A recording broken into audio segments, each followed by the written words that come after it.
Good evening from Florence, Kentucky. It's the Evansville Otters' first trip to take on the Florence Y'alls.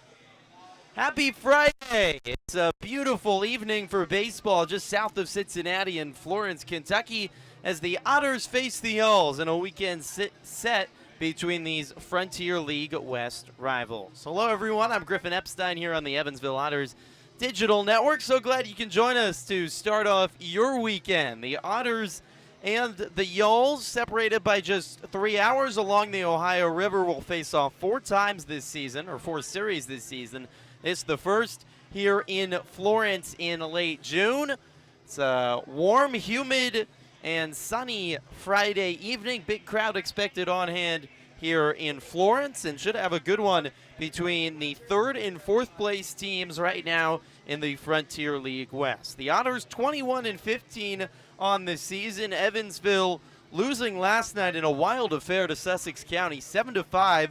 The Miners took down the Otters, 12 hits. Sussex County total, that was the most hits the Otters had allowed in any game this season. Evansville nearly mounted a comeback. They trailed by as much as 4, cut the deficit to 1, loaded the bases in the bottom of the 8th with 1 out, but could not score. And the Otters fell 7-5 last night. Evansville playing 500 baseball again. The Otters have rotated wins and losses in their last 6 games played.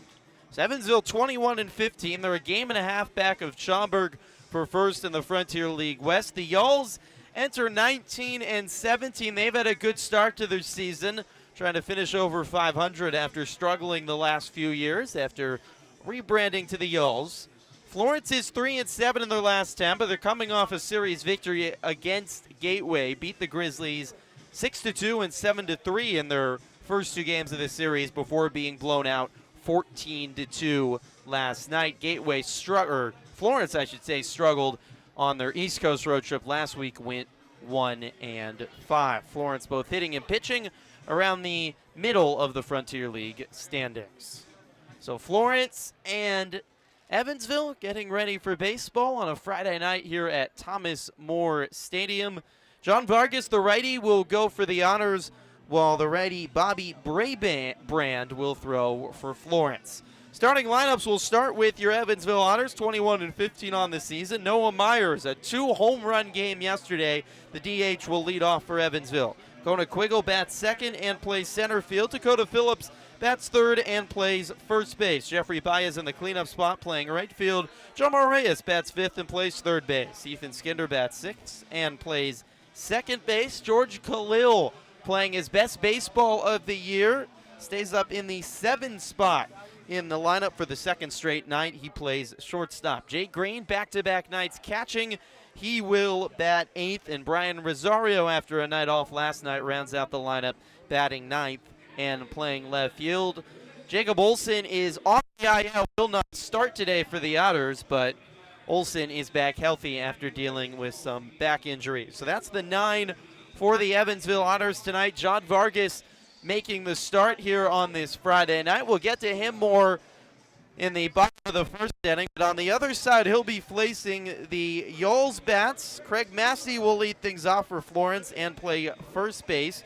Ray Zuberer, the right fielder, bats second. Brennan Price bats third, and DHs. Heron DeNicola is in the cleanup spot and playing second base. Brian Fuentes bats fifth and plays third base. Jeremiah Burks bats sixth and plays shortstop. Bottom 3 in the lineup: Cooper Edwards, the catcher, Marcos Castillo, the left fielder, and Cole Brannon, the center fielder. The guy to watch right now in this Florence lineup, it has to be Brennan Price at the 3 spot. He's hit a home run in 3 straight games.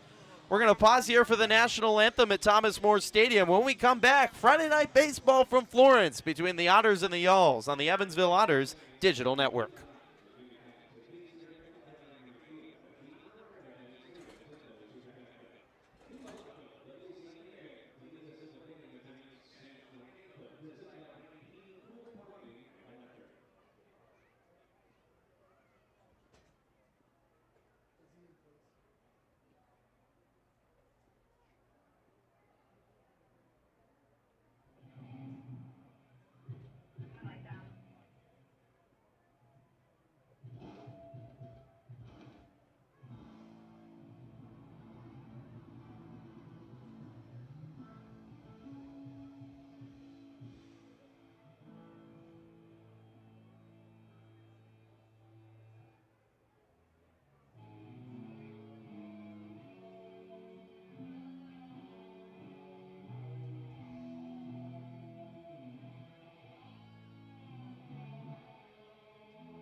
anthem on a Friday night. A little acoustic version performed by the band Lacey Lay, who was performing live before the game here at Thomas More Stadium. So the Otters bat getting ready to face Bobby Brabrand, the righty for Florence. Brabrand making his 7th start of the season today. He's 2-3 on the year, 5.23 ERA. His 2nd year here in Florence, has 36 strikeouts, a good number, in 32 innings pitched, and just 15 walks. But he's allowed a fair amount of runs of late, including his last start at Tri-City. Took the loss, went just 4 2/3, allowed 5 hits on 4 runs, struck out 7, and walked 2. It's just his 2nd start at home. 5 of his 6 starts have been on the road. A highly touted prospect, though, who was drafted in the 9th round by the Miami Marlins back in 2019. Started his minor league career as a closer, and this year has transitioned into a full-time starter. So Brabrand getting ready on the mound to face Noah Myers in the Otters starting lineup. Your weather conditions here on this Friday evening from Florence, Kentucky, just south of Cincinnati. 77 degrees with some humidity, about 65% humidity, making it feel hotter. Not much wind, just 4 miles per hour. And mixed clouds with sun peeking in and out behind overcast, somewhat gray clouds. Possibility of some thunderstorms hopefully holds off over the course of the evening. Are about ready for baseball here. Noah Myers digs into the left-handed batter's box. Brabrand's on the bump. Here we go. First game of 3 this weekend from Florence. Brabrand comes home, and a first pitch is low to Myers, and we're underway. 7 o'clock local time here in Evansville. 6 o'clock or 7 o'clock local time here in Florence. 6 o'clock back in the River City. 1-0 by Myers is fouled away to the left and out of play. Bounced off a window of a suite just to the left of me. For the first time all year, I am in a great position to catch a foul ball today. Stay tuned. 1-1 to Myers is on the outside corner for a strike. 1-2. Otters wearing their road blue tops today with gray pants, blue stockings for Myers, white shoes, black belt, and a black helmet. Brabrand kicks and throws a breaking ball outside. 2-2. Florence in white uniforms with Y'alls written in red across the chest. White hat with a blue brim and red on the back side of the hat, the red Y on the front. 2-2. Swung on and hit hard. One hopper right to the second baseman to Nicola, who scoops it up and throws to first in time to get Myers. What a good play by Harrison to Nicola. That was a hot shot by Myers, one hopping in front of the second baseman. Able to get the body in front of it and throw to first to get Myers. So one away. This is a chance to introduce Florence around the diamond. Cooper Edwards is the catcher. Craig Massey at second. Here is Dunicola over at second, as you heard. Jeremiah Burks at short and Brian Fuentes at third. Kona Quiggle is the batter. He takes a first pitch high for a ball. Marcos Castillo is in left, Cole Brannon in center, and Ray Zuberer in right. As Quiggle takes a strike, 1-1.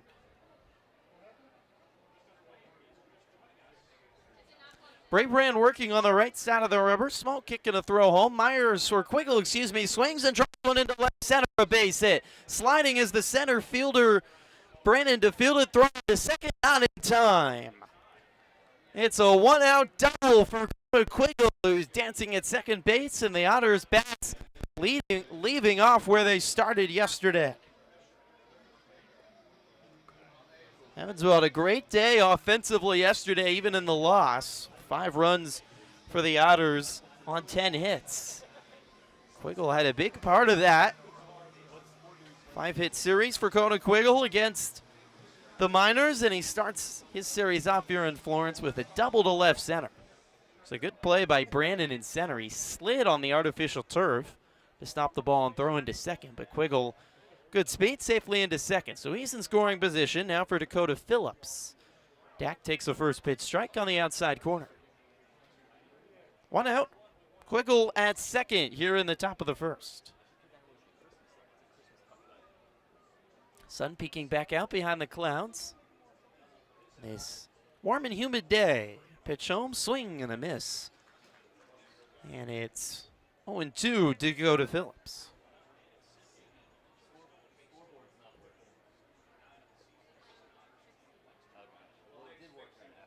Brabrand working out of the stretch. Black glove, a high set. Small kick and a throw. Breaking ball inside. And it's 1-2 to Phillips.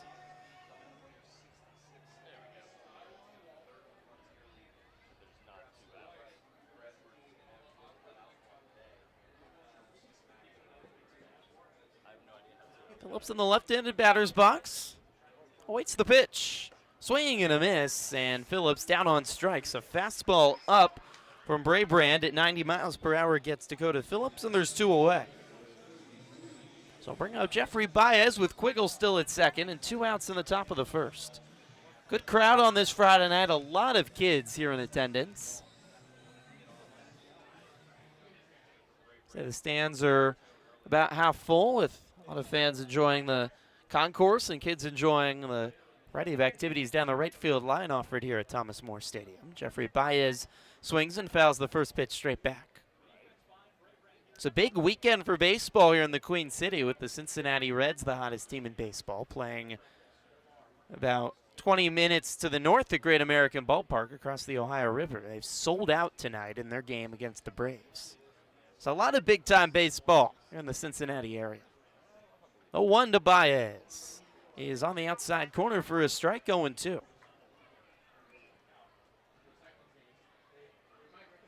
The Ols would certainly hope that Cincinnati gets a little baseball fever. The Ols off to a good start in the season. 2 games over 500 entering today. 0-2 to Baez. Swung on and chopped left side. Coming in as the shortstop Burks to field it. Throw across the dive is one up. Bounces off the glove of the first baseman Massey. Quiggle dives home safely without a throw. 1-0 Otters. Massey couldn't pick it off the turf. Not a great throw by Burks, the shortstop. And it bounced off Massey's glove. Quiggle coming around from third scores, and it's 1-0 Evansville.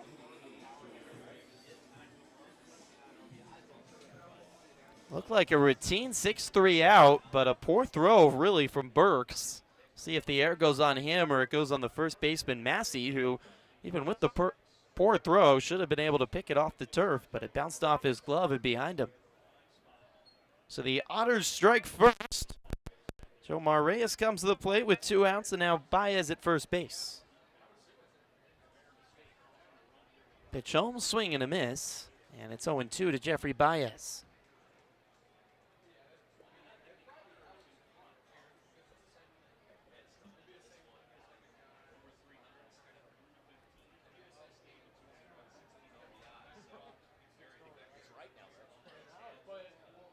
Brabrand steps off, throws over to first, and Baez back in safely to first. So Evansville scoring in the first inning again. They did so yesterday, but Florence would bounce back and end up, or Sussex County actually, would end up putting 9 runs, make it 7 runs up on the Otters yesterday. 1-1 is a breaking ball, just missing high to Jomar Reyes, 2-1. Reyes working on now a 14-game hitting streak. It's the longest of any Otter this year. 2 weeks for Reyes since he's had a game without a hit. 2-1, swung on up the middle, skids off the mound and into center field, a base hit. Make it 15 straight games for Jomar Reyes with a base hit. And it keeps the inning going. Baez goes to second. The air, by the way, going on Jeremiah Burks, the shortstop, on Baez reaching. So it's an unearned run for the Otters here in the top of the first. But Evansville has a chance to add to this lead before John Vargas even gets to the mound. Ethan Skinner, righty, comes to the plate. 2 on and 2 out. First pitch to Skinner is outside, 1-0. A double for Quiggle to left center, and he came around to score on the E6 on a bounce ball by Jeremiah Burks, the shortstop, on a throw to first. 1-0 home is swung on and popped up on the infield. Brand is on the mound looking up. He's going to be called off by the second baseman, DeNicola, behind him, and makes the catch for the third out. The Otters, though, get a run in the top of the first, a double by Quiggle. He scores on an error. It's 1-0 Evansville on the Evansville Otters digital network.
Welcome back to Thomas More Stadium.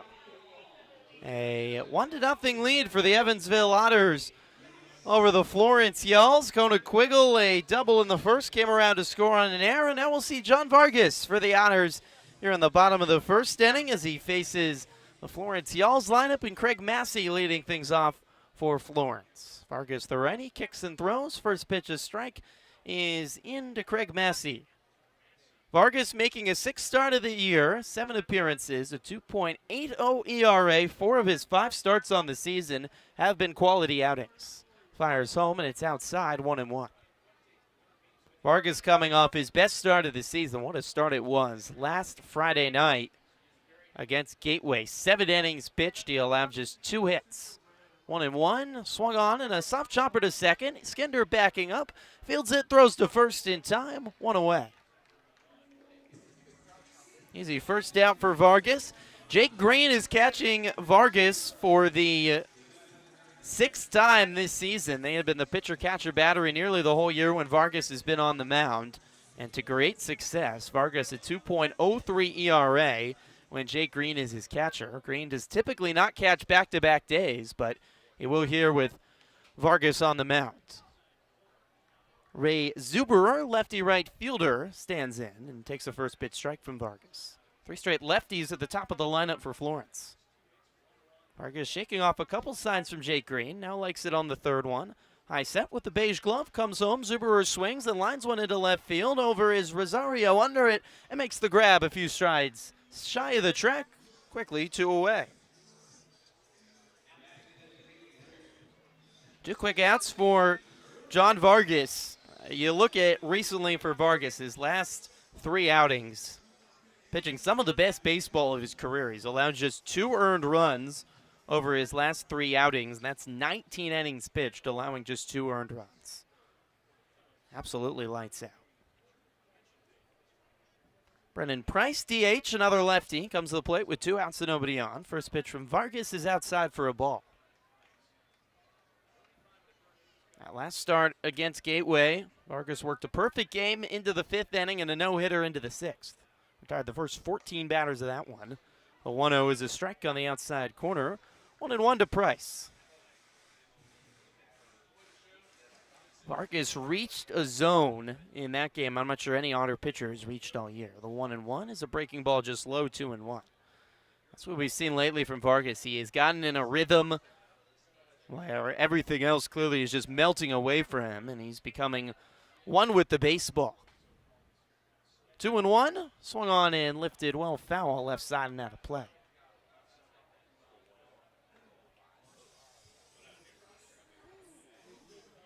2-2 count to Brennan Price, the lefty DH, who had quite a series against Gateway earlier this week here in Florence. He hit a home run in all 3 games. The 2-2. Breaking ball just missed outside and a full count.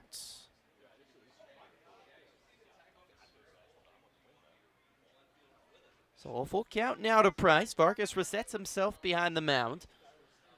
He's wearing his pants high up, the gray pants all the way above the knees with high blue socks for Vargas today. Brown beige glove and gray shoes. Price calls time to reset himself before this payoff pitch. Vargas looking home and comes home. Swing and a miss by Price. Breaking ball fooled him. John Vargas sends the Yalls down in order in the bottom of the first. 1-0 Evansville through 1 on the Otters Digital Network and Flow Sports.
Top of the second inning from Thomas More Stadium in Florence, Kentucky. A 1-0 lead for the Evansville Otters over the Florence Yalls. George Khalil will lead off in the top of the second inning for Evansville. Otters struck first in the top of the first. A one-out double by Kona Quiggle, and he came around to score on a throwing error by the Florence shortstop. Khalil takes a first pitch high and inside to lead off the top of the second. Khalil, the righty batter out of Melbourne, Australia. Playing his best baseball of the year at the plate as the 1-0 is low, 2-0. Khalil hitting .242 now on the year. He has hits in 8 of his last 9 games. With over half of his hits on the season coming in his last 9 played. Kick gonna throw, and Khalil takes a strike on the inner half. Talked with George at BP before the game today. Asked him what, has anything changed for him that he's really found himself at the plate as he swings and misses 2-2. Said it was just finding a rhythm for Khalil. Didn't feel like he was in a great rhythm early in the season. He knew it was always there, the opportunity for him to have more success at the plate, become a more consistent hitter. He's just slowed things down, found a rhythm, starting to see the ball a lot better. 2-2 home. A swing and a chopper left side. It will stay fair. Charging in is the third baseman. Fuentes throw to first, not in time. An infield base hit for George Khalil off the end of the bat. An incredibly slow chopper along this artificial turf field. And Fuentes, the third baseman, not charging fast enough. Khalil easily beat it down the line.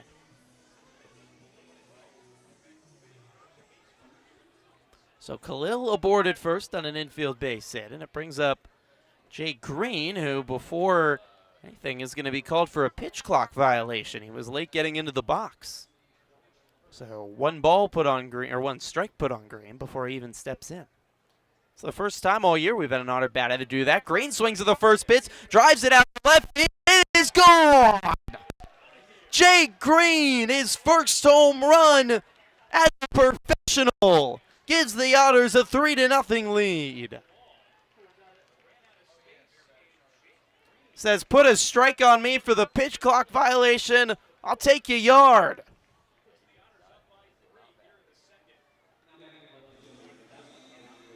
Green, his first year as a professional, and that his first professional career home run. 330 feet down the left field line. It must have gone a little further. That's what Yakkertech says, but it was really straight away to left. And a ball that just kept on carrying out. So it's 2-0 Otters. A 2-run home run by Jake Green. Brian Rosario steps in and takes a strike.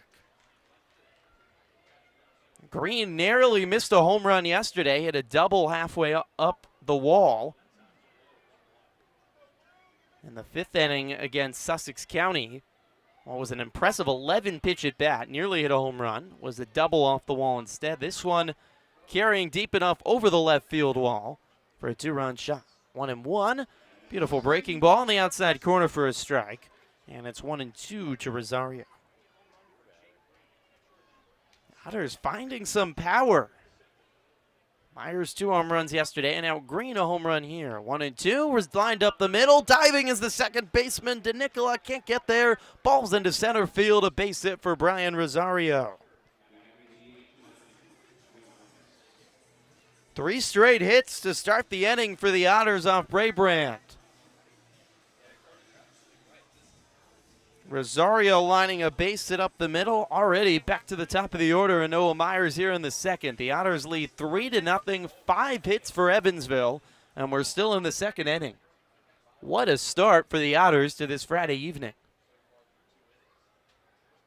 Braybrand delivers. Rosario takes off. Whoa, the throw by Edwards. What happened? Rosario safely into second with a double. That's the worst catcher's throw I've seen all year in the Frontier League. I don't know what happened. He looked like he was trying to throw a pop-up to the second baseman.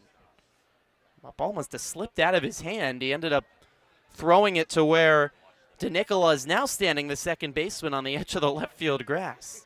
So Brian Rosario has his 29th stolen base of the season. It was going to be a close play if it was a good throw. Instead, it was halfway in between first and second base.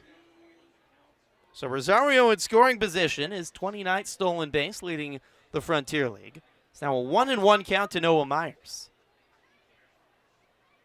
2 across here in the second for the Otters. They lead 3-0, looking for more. Still nobody out. 1-1, sails high, 2 balls and 1 strike. Even in the loss yesterday, I felt like the Otters in the latter innings yesterday found something at the plates. The 5 runs. Evansville struggled early in that game offensively. The 2-1 is outside 3-1. But the Otters end up finishing with double-digit hits of 10. And 8 of those 10 hits coming in the last 5 innings. They come in with a more confident offense after a slow first couple days to the week. Evansville has brought the bats on the road to start. 3-1 to Myers is high for ball 4. Noah Myers works a walk, and there's 2 on with nobody out.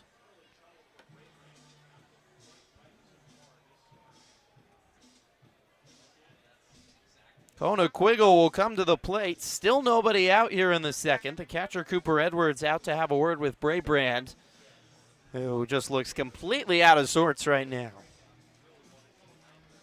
The first 4 batters of the inning have reached a 2-run home run by Jake Green in the top of the second. After the Otters scratched 1 across in the first, Kona Quiggle came around to score. He had a double and scored on an air. So Kona Quiggle is right back at the plate after the double in the second. 2 on and nobody out. First pitch to Quiggle, swing and a miss, 0-1.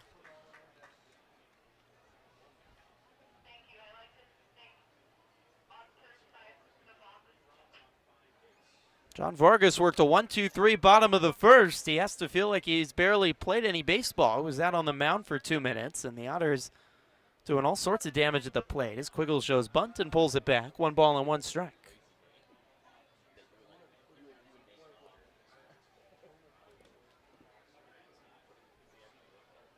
Green, by the way, I mentioned his first professional career home run. He's a guy that had some pop at the NAIA level. Had 11 home runs this past year with Wayland Baptist. 1-1 to Quiggle. Breaking ball outside, 2 balls and 1 strike. It's kind of deceptively big, Jake Green. You sit next to him at the dinner table or wherever, and he is jacked. Massive arms. From a distance, just 5'11", not a super tall guy with some power, and he showed it off with a 2-run jack here in the second. His Quiggle takes away, and it's now 3-1.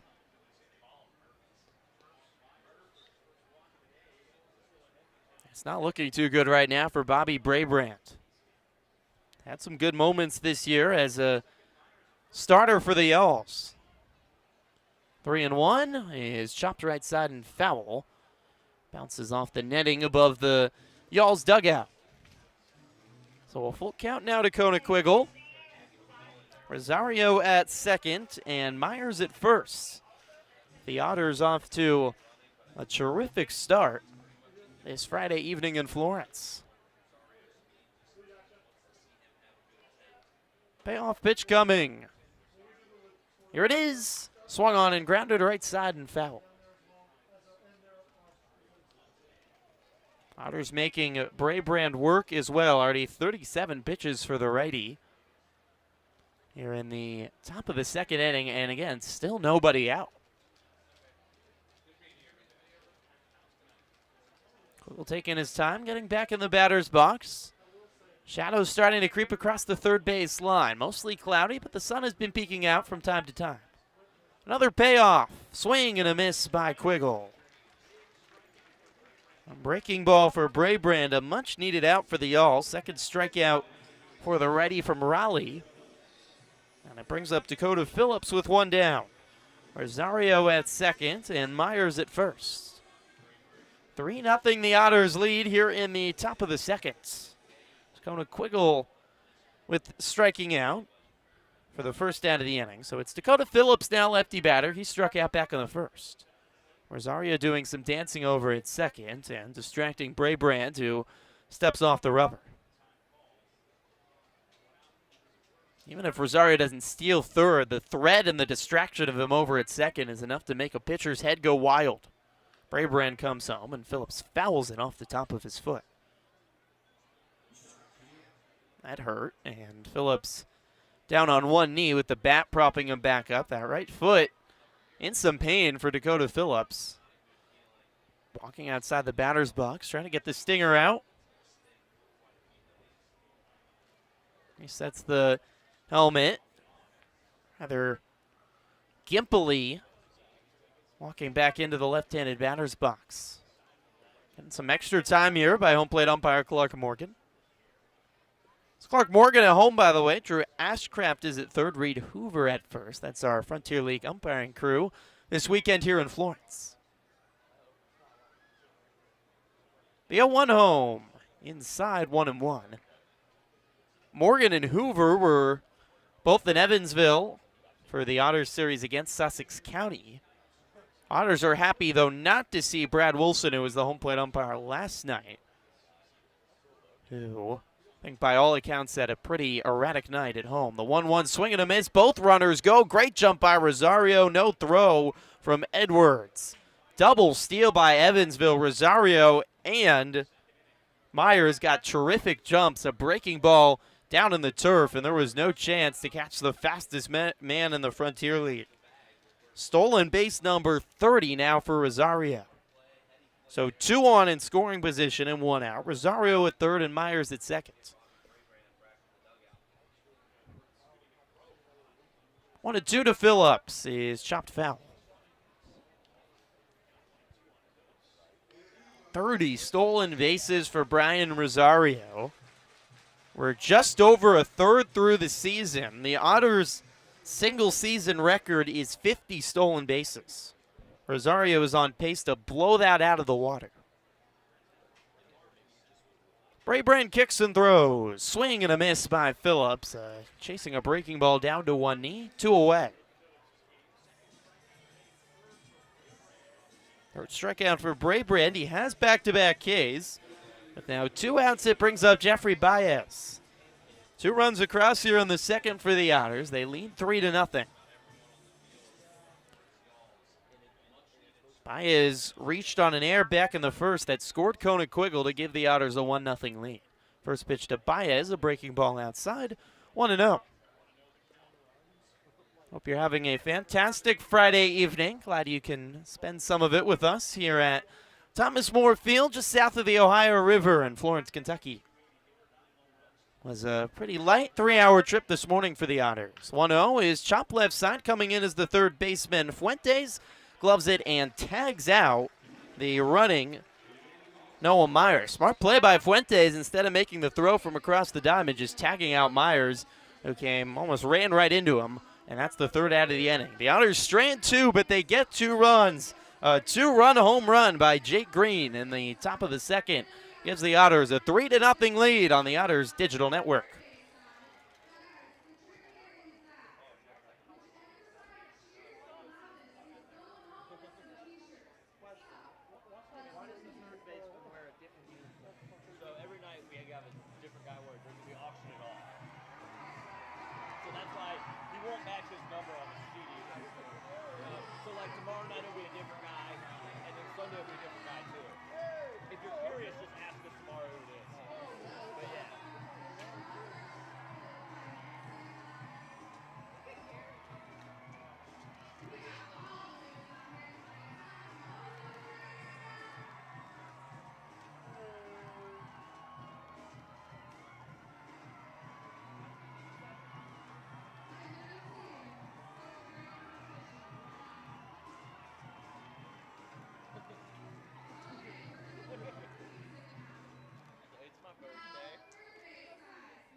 Bottom of the second inning here from Thomas More Stadium in Florence.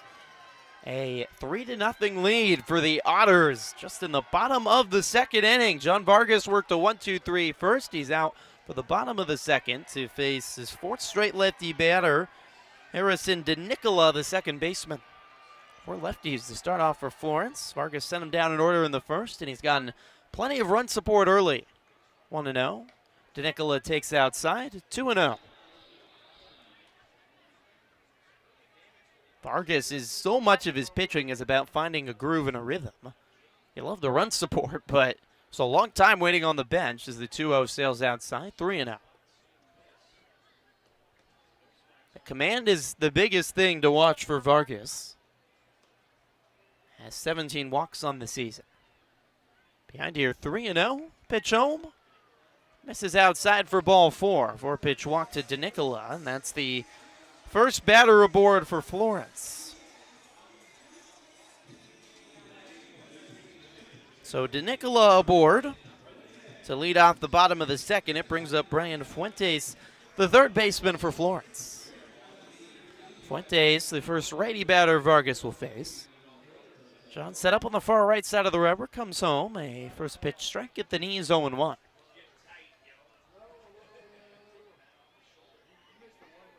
All Y'alls are wearing white jerseys except for Fuentes, who's wearing a red top. The 0-1 is a breaking ball on the outside corner for a strike, 0-2. It's interesting, the Y'alls auction off one player's jersey every night, so the player that wears red, his jersey, game day jersey, is auctioned off. So it's Fuentes today. It'll be another player tomorrow wearing red. 0-2, swung on and popped up high in the air into center. Coming in is Rosario, diving! Oh, what a catch!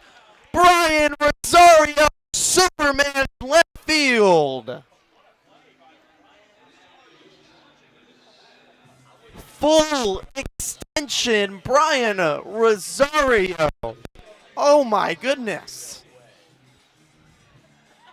Ball just died off the bat at shallow left, looked down for a bloop base hit, and Rosario with an incredible catch for the first out of the inning. Nominate that for SportsCenter Top 10.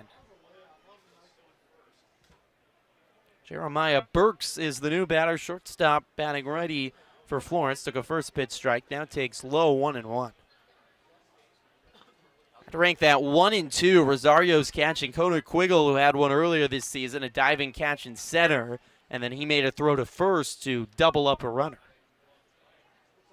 Based on the catch alone, though, Brian Rosario's play there might have been the best play by any Otter fielder all season. The speed and the full extension grab. Challenge 1 out of 10. That's a 10 challenge of a catch. Burks fouls one away, 1-2. My, oh my.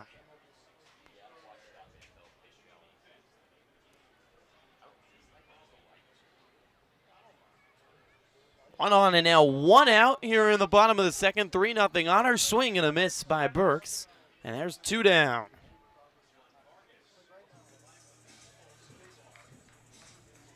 That's the second strikeout for Vargas. He's getting some help from his fielders behind him.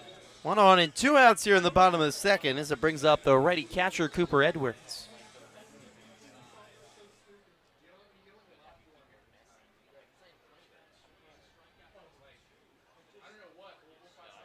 Vargas comes home, swing and a miss by Edwards on a fastball up.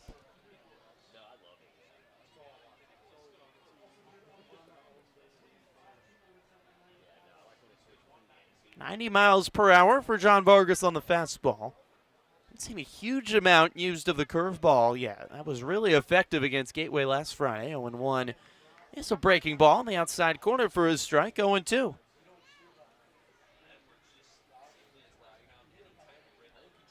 Evansville, 3 runs already to take a 3-0 lead. 2-run blast by Jake Green. A spectacular catch in left field by Rosario. The 0-2 swing and a miss by Edwards. A slider falling out of the zone. Back-to-back strikeouts to end the inning for Vargas. He has 3 strikeouts. Brian Rosario with a spectacular catch in left field. And Vargas works around a walk in the second. 2 complete. 3-0 Otters on the Otters Digital Network and Flow Sports.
Welcome back to Florence, Kentucky. What a great start for the Evansville Otters. They lead 3-0 in this series opener between Frontier League West foes. Jomar Reyes leading things off for the Otters in the top of the third inning against Bobby Brabrand, the righty for the Yalls. Otters have beat him up early for 3 runs on 5 hits. Brabrand comes home. Reyes swings, lost one into right center. It's down for a base hit. Reyes takes a big turnaround first as it was bobbled by Zuberer in right. Relayed in. Jomar Reyes has a 2-hit day already. And some fans haven't even ate dinner yet. Reyes now a 15-game hit streak. Had a hit apiece in the first 3 games of the week. And has 2 hits to start his series here in Florence on a bloop base hit to right. DeNicola, the second baseman, leaped into the air, but nowhere near getting to it. Ethan Skinder shows bunt and pulls it back as the ball misses inside. Already 6 hits for the Otters. We're only in the top of the 3rd inning. What a start.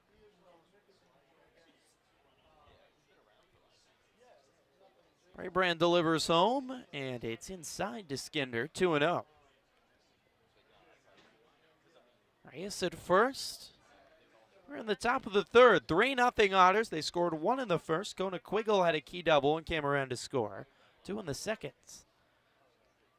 As Skinder takes inside, 3-0. Jake Green, his first professional home run, a 2-run home run in the top of the 2nd. Giving the Otters the 2 in the 2nd. 3-0 is a strike at the knees, 3-1. First meeting between these two in the Frontier League West. This is the second to last team the Otters yet to play in the division. 3-1. Swung on and grounded left side and foul. Otters still yet to play Lake Erie. That's the only team in the Frontier League West the Otters haven't faced. Evansville will play the Crushers 9 times in July. Starting on 4th of July week, so that's just a couple weeks away. Spending a lot of time in Avon, Ohio in July. These teams will play 3 more times, but those will all come in August. Payoff coming home to Skinder. Braybrand steps off and throws over to first. Reyes steps back on the back.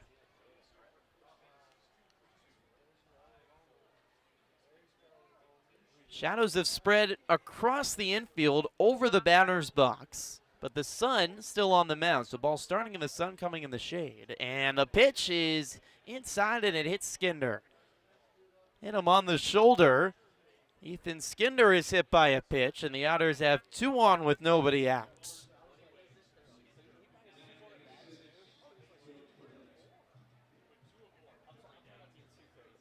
Two walks by Braybrand back in the 2nd. Now he hits Ethan Skinder on a payoff pitch that nicks Skinder off the shoulder. And the Otters have a great chance for more runs here in the 3rd as George Khalil, the shortstop, comes to the plate. Khalil had an infield base hit in the 2nd and scored on the Jake Green home run. First pitch home is outside to Khalil, 1-0.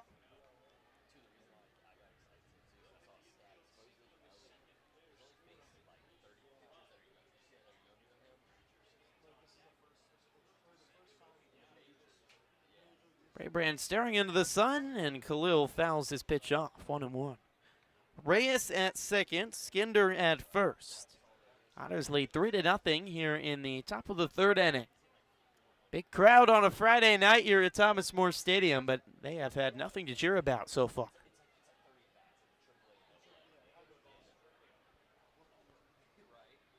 One is chopped foul off the inside of the bat of Khalil, 1-2. Otters have done a good job opening games of road series. They're not easy. Long travel. Evansville has really played pretty well in road series openers. It's only the 5th road series of the year for the Otters. They've played double the amount of home games as road games.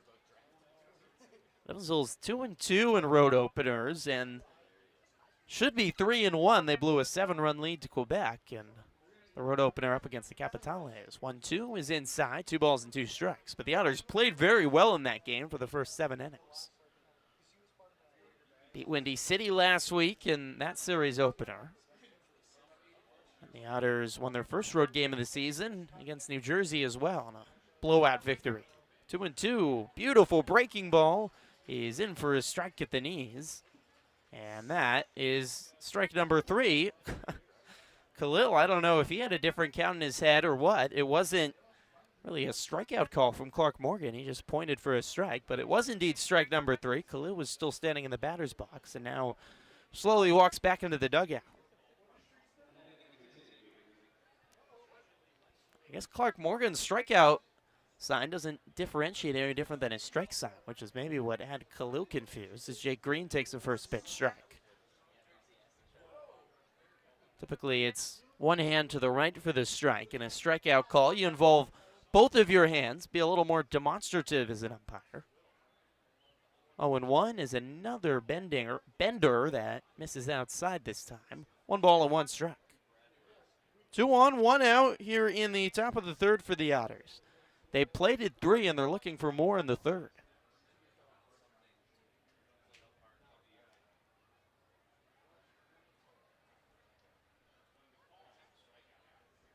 Braybrand delivers. Green fouls it away, 1-2.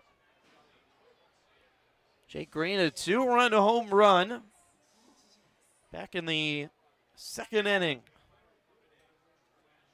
Narrowly missed a home run yesterday, but had the most impressive bat, maybe a bat of the Otters season yesterday, working 11 pitches before hitting a double.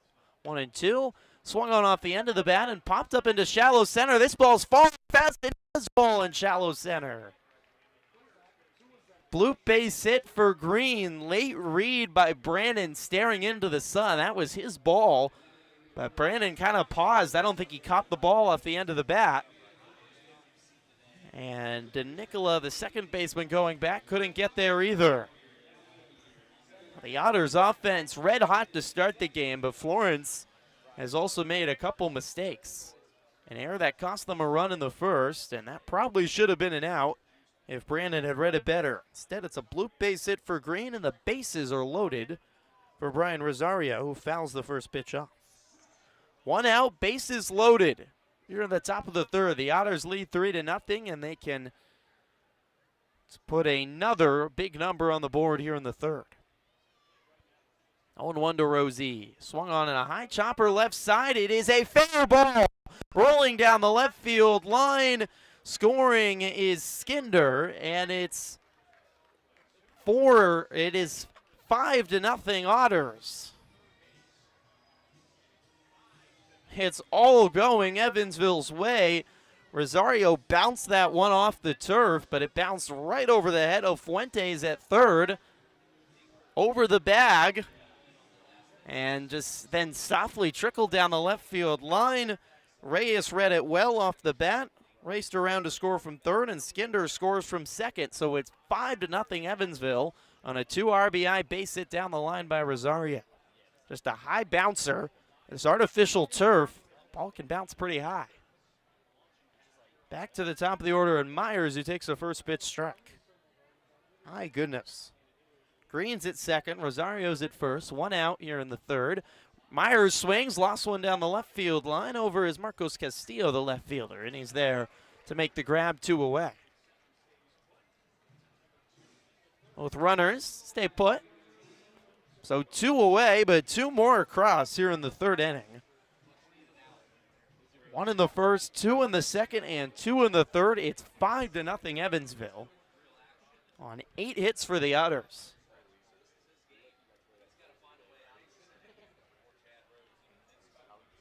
Braybrand comes home, and first pitch misses low and in the dirt to Kona Quiggle. Quiggle had a double and came around to score the first run of the game back in the first. Already his third at bat here in the third.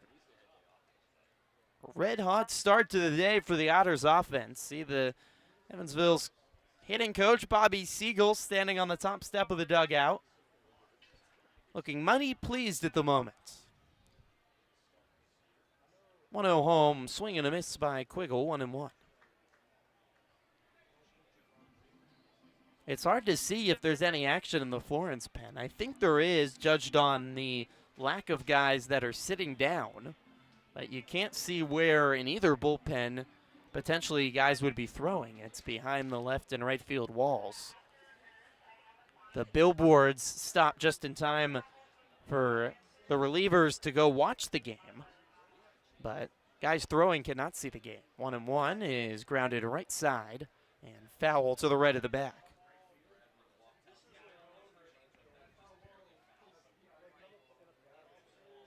3 more hits here in the 3rd inning for the Otters. They haven't really been any of them hard hit balls. So kind of a looper, not a full-on bloop base hit, but not a hard hit ball by Reyes. Right center is the 1-2. Check swing on a ball in the dirt. Did he go? No. 2-2. Jake Green then hit definitely a bloop base hit into center off the end of the bat that Brandon in center didn't read well, and it fell in front of him. And then Rosario hit a high chopper that took a big hop over the head of the third baseman Fuentes and rolled down the left field line. 2-2, swing and a miss by Quiggle. That's the 3rd out of the inning, but not before the Otters score 2 more in the 3rd. There's 200 kids running onto the field. I'm not sure what's happening right now, but I think this is just a promotion to have them run across the field. This is quite chaotic. We'll be right back, though, on the Otters Digital Network. It's 5-0 Evansville on the Otters Digital Network.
An Otters explosion early in Florence. Evansville leads 5-0 as we go to the bottom of the 3rd inning.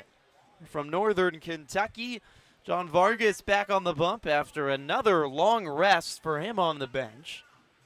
Vargas has allowed just 1 base runner through 2 innings, and the Otters have put up 5 runs on 8 hits, scoring in the first 3 innings of this game.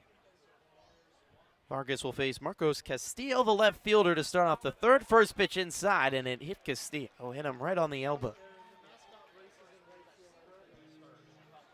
So Castillo hit by the first pitch of the 3rd by Vargas, and it brings up Cole Brandon, the center fielder. At the end of the inning, I mentioned this incredibly large amount of kids ran across from right field to left field, exiting and entering the stands as the new batter Cole Brandon, the center fielder, lefty, takes the first pitch outside. It's I guess a promotion done every game here for the Alls. At the middle of the 3rd, any kid that wants to can race across the edge of the outfield. The 1-0 is high, 2-0. You couldn't do that at Bosse Field with an all-natural field with grass and turf. It would mess up the field too much, but an all-artificial turf field makes it okay. I think the Otters were a little surprised. They were ready to come back onto the field, and all of a sudden 200 kids were racing across the edge of the outfield. As Vargas throws over to first, and Castillo dives back in safely. There's also about 10 different mascots here tonight in Florence, as Brandon shows bunt, lays down a high chopper, picked up by Green. The catcher throws to first in time for the first out. Brandon didn't get much on the bunt. It bounced a high hop right in front of home plate, and Green played it off 1 hop and threw to first for the first out.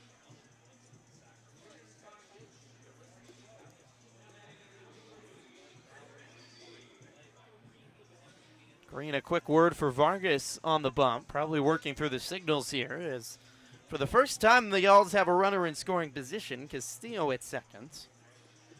As Craig Massey in the top of the order coming to the plate for the Yalls. Lefty batter Massey as Vargas working out of the stretch. Peeks back at second in Castillo. Winds and delivers. A strike on the outside corner to Massey. So all the kids on the diamond, and then about 10 mascots as well, because it is Florence Yall-Star. That's the mascot here for the Yalls. It's his birthday. And as part of the birthday party, a lot of the Cincinnati area mascots, his good friends, have come to celebrate with him. The 0-1 is swung on a high chopper again, fielded by Vargas. He picks it up and underhand tosses to first for the second out. Massey never left the batter's box. He just stood there and watched, which was strange. His body language has been awful to start this game. He threw down the bat when he was grounded out to start the inning, and add another high hopper right in front of home plate. Vargas did a good job charging it. Castillo went down to third. Vargas peeked back at him, and Massey goes back to first. Or Massey out at first, I should say. So 2 away, and Zuberer, lefty batter, comes to the plate and takes the first pitch high. Castillo at third, 2 outs here in the bottom of the third, 5-0 Otters.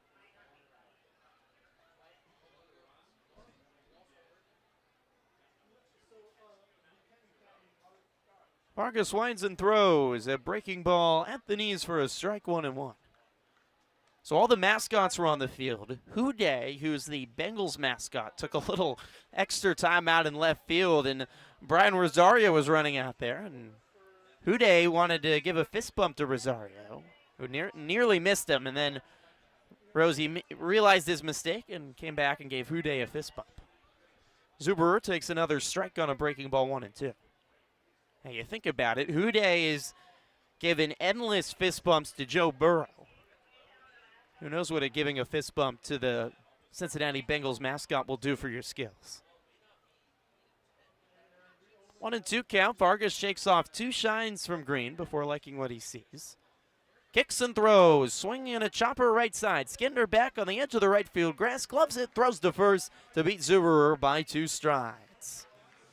3 complete here from Florence. A 5-0 lead for the Otters. And John Vargas has not allowed a hit. We'll be back for the 4th on the Otters Digital Network.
Five to nothing. Evansville leads through 3 innings here from Florence.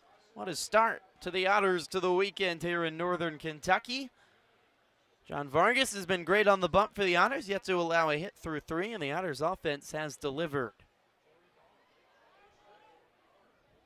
Dakota Phillips getting ready to lead things off here in the top of the 4th, but I don't know what's going on here. We have Clark Morgan, the home plate umpire, over to talk with Drew Ashcraft, and now they're looking at something in right field. I don't know what they're waiting for. They're waiting for the lights to be turned on. Someone forgot to flip the switch.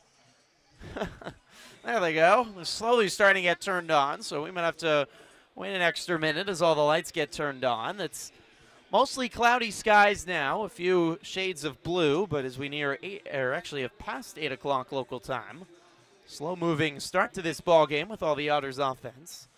Sky's starting to darken, and the umps want the lights on. They're slowly getting flicked on, and now we're back ready for baseball.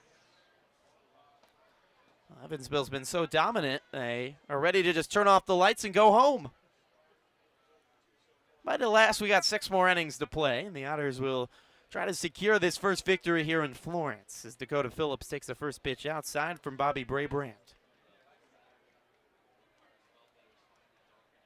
Jake Green, the highlight of the game so far, a 2-run home run. The 1-0 is found straight back, 1-1.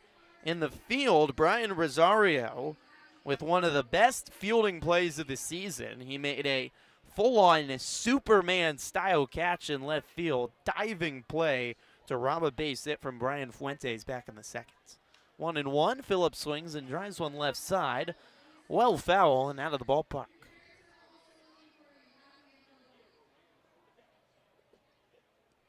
Otters have plated 5 runs on 8 hits through the first 3 innings. Starting off where they left off last night, Evansville scored 5 runs on 10 hits. They did almost all those damage in the latter innings. The 1-2 misses inside, 2-2.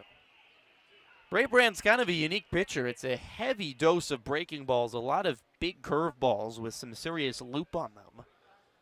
And the Otters have just been able to time them up. 2-2 is chopped foul. They've also struck out a lot, but you're trying to time up the big curve ball. That's what's going to happen. And Evansville did a good job yesterday as well. They figured out Griffin Baker, the minors pitcher, in the 5th and 6th innings, also on his breaking ball. Felt like they found some success there. The 2-2, swing and a miss. And Phillips is down on strikes. He struck out 3 times today. Now, Braybrand has 5 strikeouts, but hey, you'll take the 5 strikeouts with the 5 runs.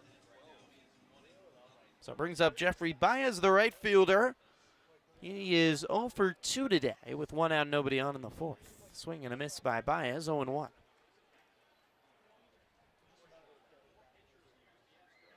Temperature starting to drop. It was a little bit muggy and humid around first pitch, but now overcast skies and temperatures expected to drop into the upper 60s. Baez swings and lines one softly at the shortstop Burks, who reaches up the glove and makes the catch for the second out.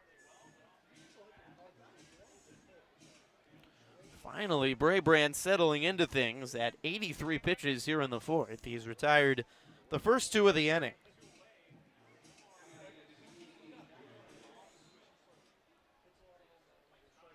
Omar Reyes comes to the plate. What a start to the day for Reyes. He's 2 for 2. Takes the first pitch strike at the knees, 0-1. Jomar now hits in 30 of 34 games this season, a 15-game hit streak with his 2 hits today. The 0-1 is a breaking ball looped foul. Look out, Skip. Andy McCauley has to hop out of the way of the line drive. Gets out of the way. Skip still got it. He's still pretty athletic down there at third base. It's an 0-2 count to Jomar Reyes with 2 outs here in the top of the 4th. The Otters lead 5-0.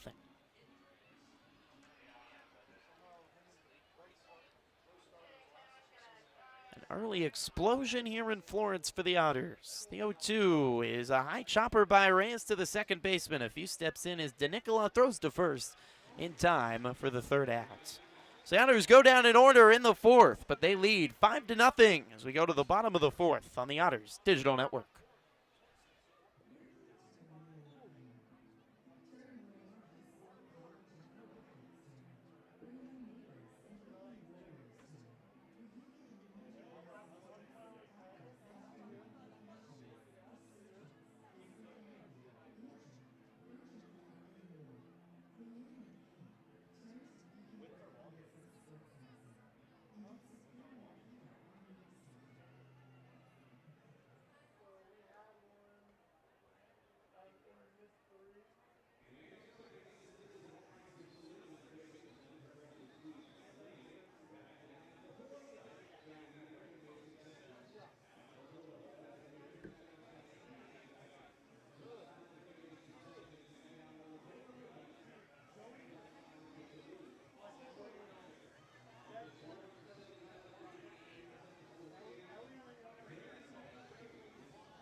Bottom of the fourth inning from Florence, Kentucky. Evansville leads 5-0 over Florence in the first game of 12 this season between these Frontier League West foes, separated by just 3 hours along the Ohio River. John Vargas out for his fourth inning of work. He is yet to allow a Yawl to reach by a hit. Vargas comes home and a swing and a miss by Brennan Price, the DH. Plenty of run support for Vargas tonight. He's had to wait a long time on the bench as the Otters have put up run after run, hit after hit. Winds and throws, the 0-1 outside, 1-1. Just 2 runners have reached for Florence so far today, a walk and a hit batter.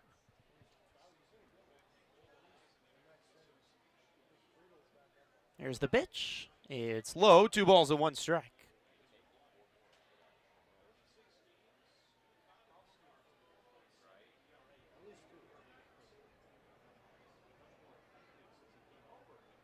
Vargas kicks and throws, and Price chops one foul right side. Vargas looking for his 5th quality outing over his first 6 starts of the season. It's starting to be a rhythm where MLB affiliate organizations are going to start taking a look at John Vargas. The numbers are eye-popping. 2-2, swung on and a broken back grounder, right side, fielded by the first baseman Phillips. Underhand toss to Vargas, who steps on the bag for the first downs. That could be a close play with a fast runner, but when big Brennan Price is rumbling down the line at 320 pounds, you got a little extra time. Vargas over with plenty of room to spare for the first out of the 4th. 1 away, brings up Harrison DeNicola, the second baseman. Lefty batter takes the first pitch low. Now Vargas maybe had more questions about him than any other starter in this rotation for the Otters. The only non-returner out of the 6 pitchers that have started this season for Evansville. The 1-0 is a slider catching the outside corner for a strike, 1-1. He had back-to-back outings that were not his finest. In late May against New Jersey and Windy City, 1-1. Breaking ball is high, 2 balls and 1 strike. Pitched really well at Joliet, 7 innings and allowed just a run, but he was demoted to the bullpen because Parker Brahms came back from injury and certainly well deserved a spot in the rotation. But when Brahms struggled in his first start, here comes the 2-1. It's chopped off the end of the bat down the third base line and rolling foul. 2-2 to DeNicola. Vargas came out of the bullpen, didn't complain, wasn't upset about being demoted to the pen, and came in against Schaumburg and pitched 5 shutout innings, didn't allow an earned run, just 4 hits. Otters lost that game as Schaumburg scored early and won that 5-2, but it saved essentially the rest of the Otters bullpen for the next day when Evansville would win the next game against Schaumburg. There's a 2-2 home. It's a fastball outside and a full count. That was definitely a sign to this Otters coaching staff of both the character of John Vargas and also this guy is so good, it's hard to keep him out of the starting rotation. And boy, did Vargas come back in a fury last Friday. The 3-2 is flied foul. Look out into the seats. And almost a nice catch made by a middle-aged gentleman. He bobbled it and it fell onto the row of seats below him, but he picks up back up the ball and has a souvenir. We talked about earlier today the 7 spectacular innings for Vargas against Gateway, the top offense in the Frontier League. He shut down. The payoff is grounded right side and just to the right of the first base bag, foul. Vargas did not allow a hit in that outing until the 6th inning. He's here in the 4th, and Florence is yet to have a hit. 1 out, nobody on in the bottom of the 4th. It's 5-0 Evansville. Vargas kicks and throws. It swung on and popped up into right field. Jeffrey Baez looking up, taking a few steps in, reaching up the glove, and making the catch for the 2nd out.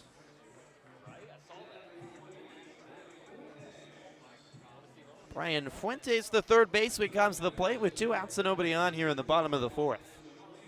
It's been an interesting season for the Yalls. They had a really good start to June. They actually briefly passed the Otters in the standings.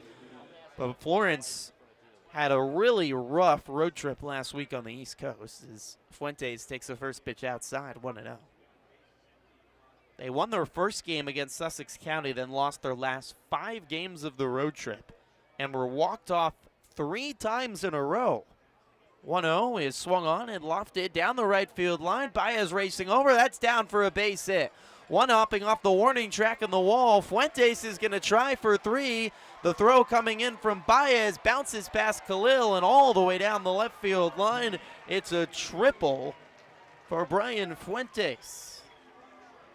Finally a hit here for the Yalls with 2 outs in the 4th.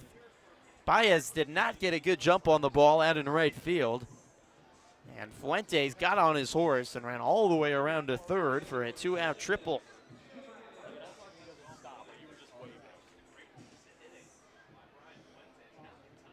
So it brings up Jeremiah Burks, the shortstop, with the first hit of the day for the Yalls at third base. Ball's bounced kind of strangely here at Thomas More Stadium. Really high hops. Balls just kind of roll and hop, and it's almost like playing on a really firm turf as Burke swings at the first pitch, pops it up into center. Back is Quiggle, and he makes a jogging catch a few steps from the track. So a triple for Fuentes, but Vargas works around it. We're through 4 from Thomas More Stadium. It's all Otters. Lead 5-0 on the Otters Digital Network.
Four innings complete from Thomas More Stadium in Florence. It's a 5-0 lead for the Otters over the Yalls. An excellent start to the weekend if you're an Evansville Otters fan. Griffin Skinner will lead things off in the top of the 5th as the Otters look to extend the lead. And time is called as I think the music was running a little too long for Clark Morgan's preference behind home plate. So Skinner will step back into the batter's box and reset himself. Evan Brabrand has given up all 4 runs today, but he did work a 1-2-3-4, so he stays on the mound here for the 5th and fires a first pitch strike into Skinner. Brabrand's at 86 pitches, though, so he likely won't last too much longer for Florence. Yale's bullpen got a little beat up last night as Skinner swings and pops one up down the left field line. Over in foul territory is the third baseman Fuentes, ranging back and making a nice grab way down the line. That ball kept on carrying back and back down the left field line, and Fuentes kind of had to range behind him and make a nifty grab for the first out.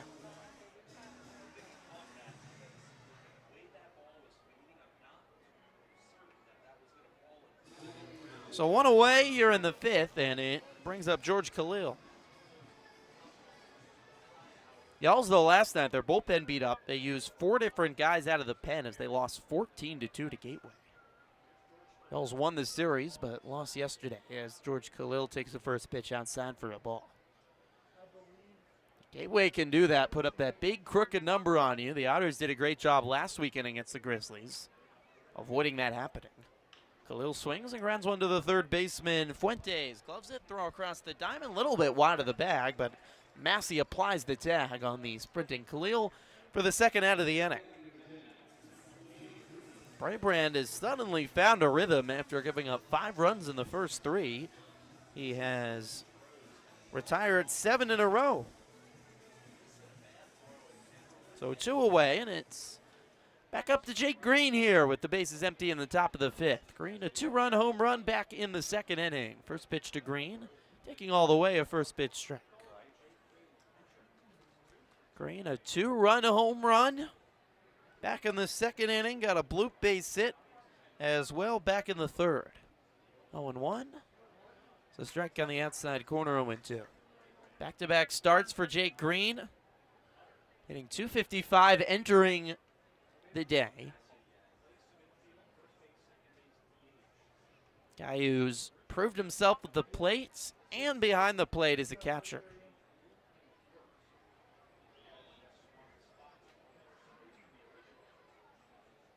Brabrand a high set. Kicks and throws. Green swings and grounds one right to the shortstop. Burks gloves it, throw across the diamond to first to beat Green by a step for the third out of the inning. The Otters go down in order again in the 5th, but they lead 5-0 on the Otters Digital Network.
Back in Florence for the bottom of the 5th inning, 5-0. Evansville leads the Yalls.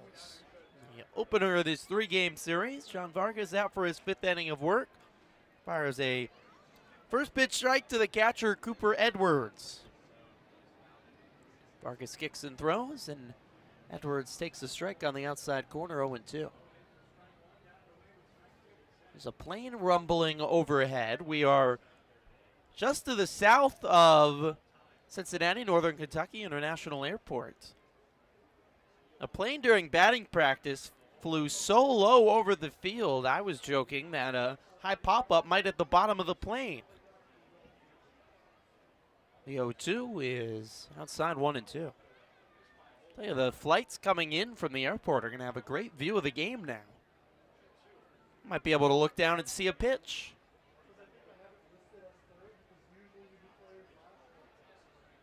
Vargas on the right side, kicks and throws. A breaking ball is high, 2-2 to Edwards.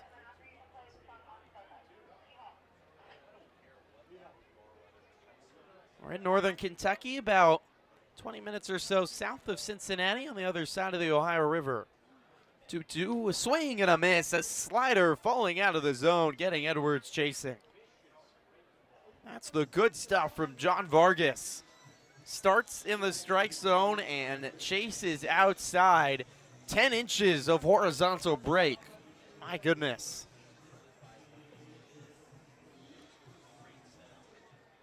When the slider and the curveball are working, there's just so much movement to look at. Plus a pretty solid 90-mile-per-hour fastball from Vargas, who pumps one in to Marcos Castillo for a strike. Put it all together, and Vargas is an elite pitcher. The 0-1's bounced up the middle, skids off the top of the mound into center field. Base hit for Marcos Castillo. Just the second hit of the game for the Alls.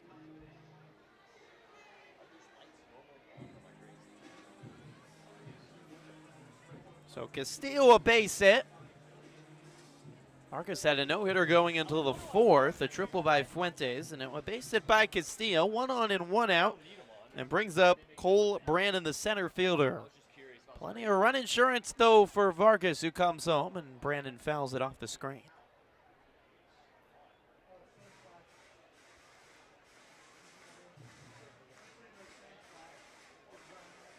Three strikeouts for Vargas, just 1 walk and 1 hit batter, which is huge. Command has been the biggest concern all season for Vargas. His worst outing of the year, he walked 9 batters. Not been much of an issue tonight. The 0-1, swing and a miss on a ball in the dirt. That's a curveball falling off the table. 0-2 to Brandon.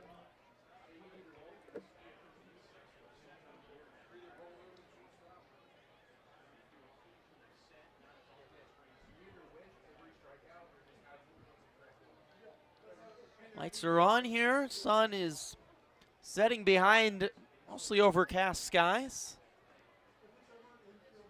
on a very pleasant Friday night. Vargas called time and stepped off. Resets here. Still an 0-2 count. Kicks and throws is low. 1 ball and 2 strikes. That's the 60th pitch of the evening for John Vargas. He's been efficient as well as effective. Already closing in on a potentially another quality start for both Vargas and this Otters starting pitching staff. The 1-2 home. Swung on and lofted into center field. It's down for a base hit. One hopping in front of Quiggle. A single for Brandon. Back-to-back base hits for the Yalls here in the bottom of the 5th. And the first time Florence has 2 runners on in a ball game, or in an inning.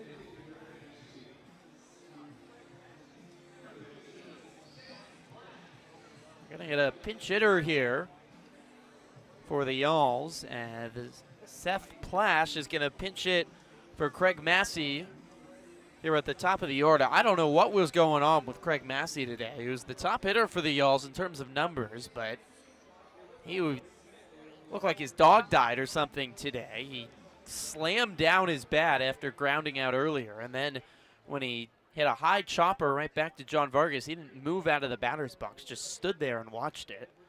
And I can't imagine that made Chad Rhodes, the manager for the Yalls, too pleased. Plash takes the first pitch outside for a ball. I don't know, maybe Massey's girlfriend broke up with him or something today. An awful mood for a guy that's leading the Yalls in hitting. Plash takes low 2-0. John Vargas is good at making you get into a bad mood, though, with how dominant he's been at times this season, and so far limiting the Yalls to no runs and just 3 hits. Jake Green having a quick word with Vargas. He is behind 2-0 here to Plash. Rookie Plash out of Mobile, Alabama. Hitting .256 on the year. Couple big bats at the top of the order for the Yalls, hitting well. Bottom half of the lineup has struggled more so. Middling offensive stats as Plash takes a strike 2-1. Kind of reflect being 2 games over 500 for the Yalls at the moment. They're 5 back of Schaumburg. The Otters entering the night a game and a half back. There's the 2-1. Swing and a miss by Plash. Another raking ball falling off the table and into the turf.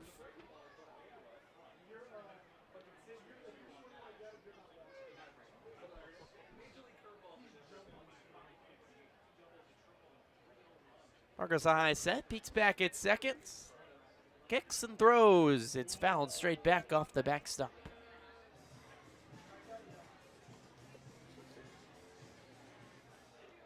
Evansville right now with all the starters riding with a 6-man rotation.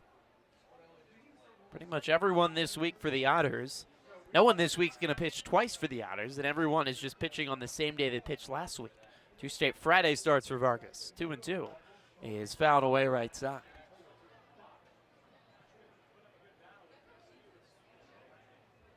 There's some continuity with that, pitching on the same day every day of the week. That's similar to in college baseball, where you think of weekend starters and the same guy pitches Friday nights and then Saturday and Sunday. Able to follow that routine here. 2-2. Breaking ball low and a full count to Plash. There's 2 on with 1 out here in the bottom of the 5th. The Otters lead 5-0.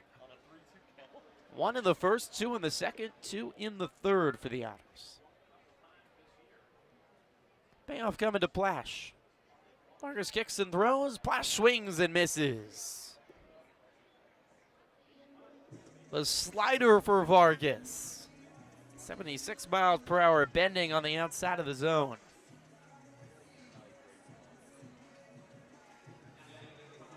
It's 4 strikeouts for Vargas, and there's 2 away here in the 5th. Brings up Ray Zuberer, right fielder, 0 for 2 today. 2 on and 2 out.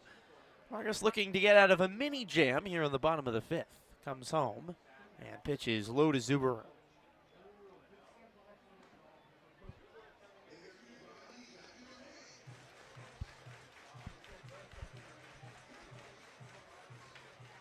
Vargas working out of the stretch. He's shaking off a lot of signs from Jake Green today, but still working. 1-0. Check swing on a ball in the dirt. Did he go around? No, says third base umpire Drew Ashcraft. He detailed earlier these two, Jake Green and John Vargas, both new to the Otters, have worked together a lot this year. Green has caught all but 1 appearance this season for Vargas. Even though it was Phillips' turn today to catch, Green will catch again for Vargas. Don't want to mess with that chemistry. 2-0. A strike on the outside corner. 2 balls and 1 strike. Vargas taking a big, deep breath as he looks out off in the distance to the tree-lined skyline here in Florence. Beautiful northern Kentucky. Very green this time of year.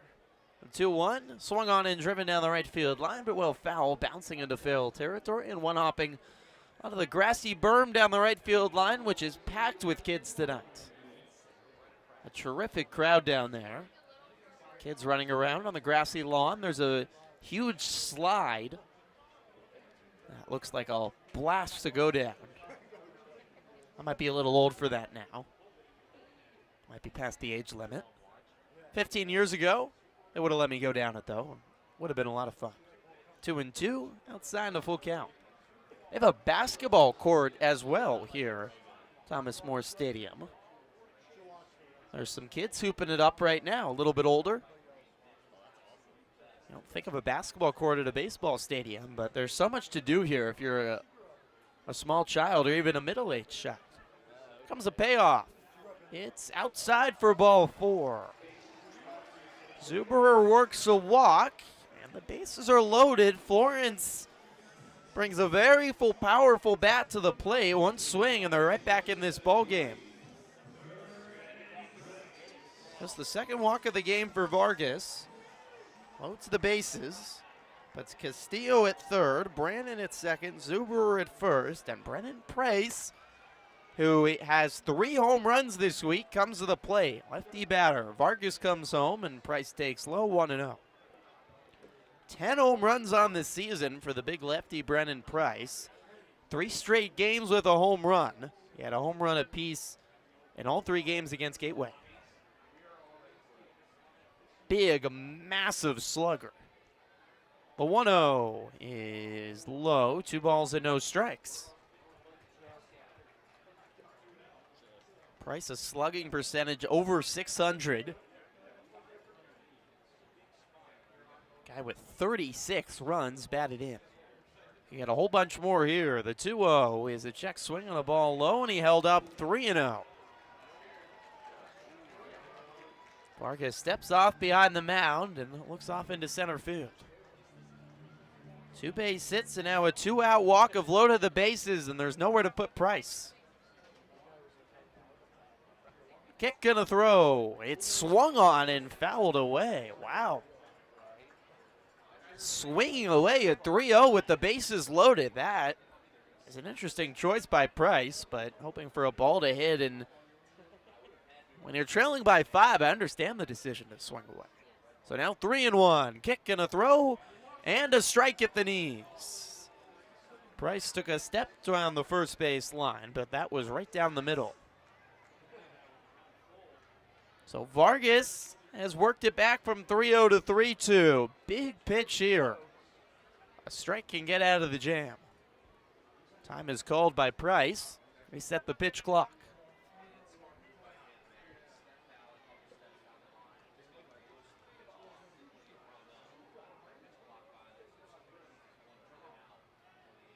Vargas sets at the belt. Comes home. It's low for ball 4.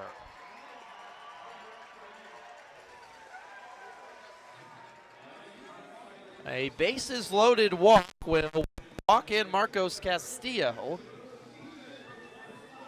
I'm having things thrown over my head. What are they? What is happening? They're throwing. What are they throwing? I don't know. They're throwing things out of the press box, which I guess happens when a run scores. I think they're T-shirts. Everyone's looking at me now. Well, they also scored a run. Castillo walks home, and this chaos above me in the press box with free T-shirts thrown out. Max Peterson is chatting with John Vargas in the Otters infield. Bases are loaded with 1 out, and all of a sudden the tying run is coming to the plate, and Harrison DeNicola. Brannon at third, Zuberer at second, and Price at first. DeNicola is 0 for 1 today, flew out to right and walked back in the second. Bases loaded with 2 outs. The first run across here on the bottom of the 5th for the Yalls. It's 5-1 Evansville. Vargas comes home. DeNicola swings it. Vargas catches it and falls over on his back on the mound. Oh my goodness. Vargas is shell-shocked. He's sitting down, his glove on the turf. Dakota Phillips is helping him up, and he appears to be okay. Wow. And the Yalls fans are giving him some applause, both that he's okay and both for the catch. Well, the light flashing before the eyes of John Vargas, the comebacker right at his head. He reached up the glove and made a catch to get out of the inning-ending jam and to get the big 3rd out of the inning. Wow. What a way to end the inning. So the Yalls get 1, but the comebacker and the crazy catch by Vargas on a hot shot right back to him ends the inning. It's 5-1 Otters through 5 on the Otters Digital Network.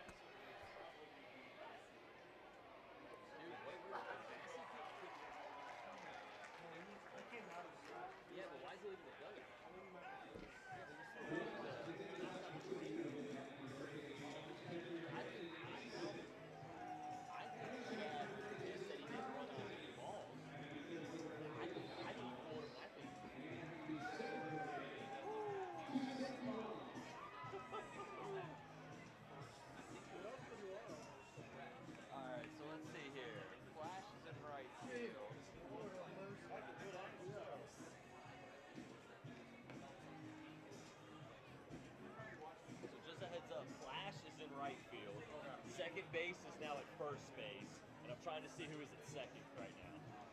Matthew bench because he's still at second base. He actually just that's him walking off the field right over there. Either that or he might have gotten hurt wrist on the top play on first. On the first, he grabs out, he throws the bat down, then he hits a chopper, doesn't leave the bat. I think yeah. And then Ray Zuberer, number 5, went from right field to second base.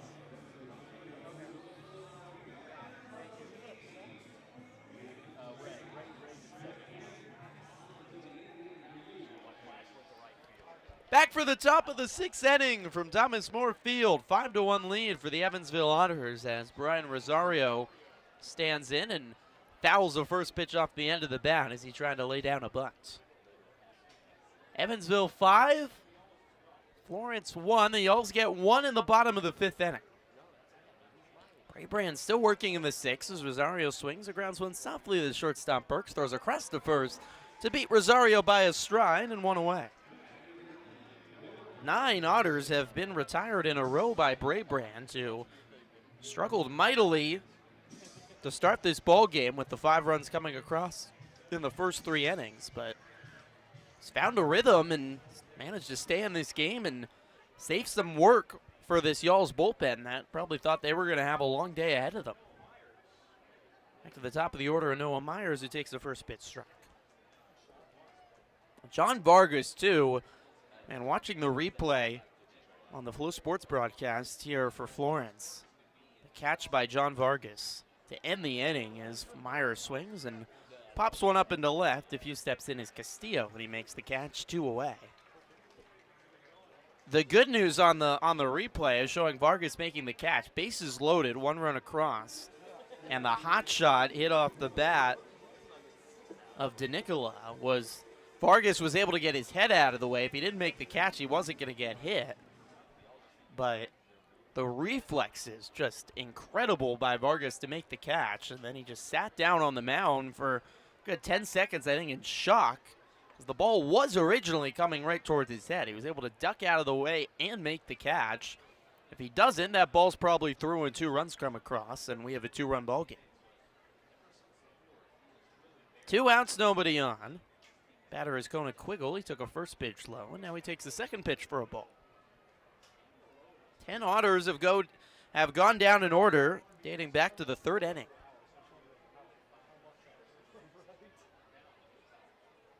"2-0 is outside, 3 balls and no strikes.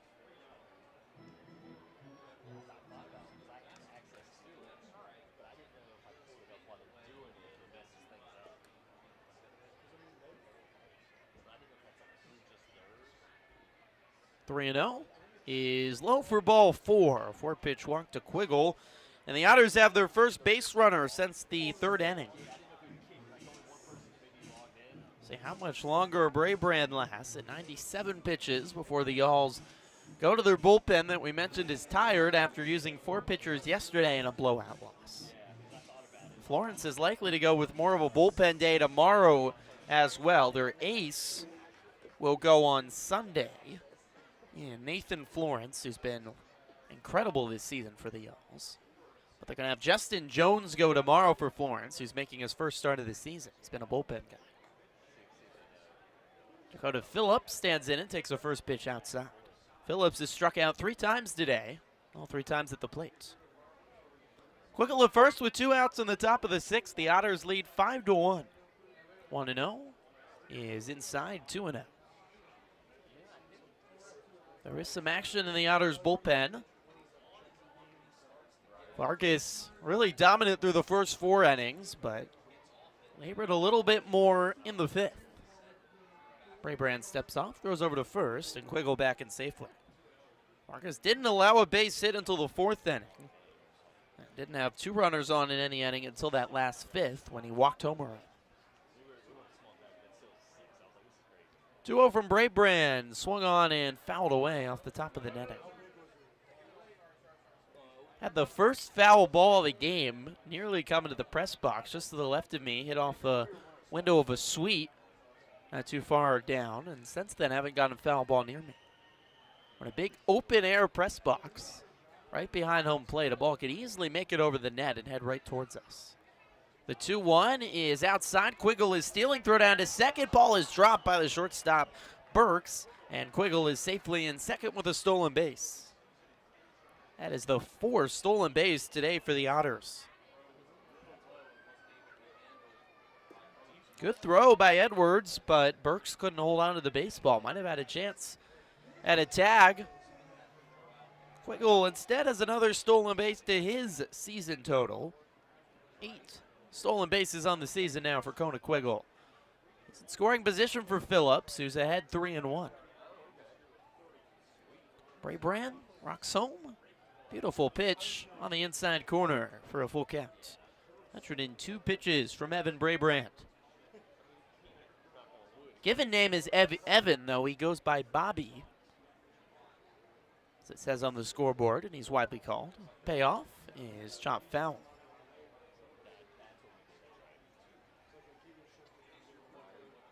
I think Evan's a good name, but hey, when you're facing the Evansville Otters, probably going by Evan is a bad idea.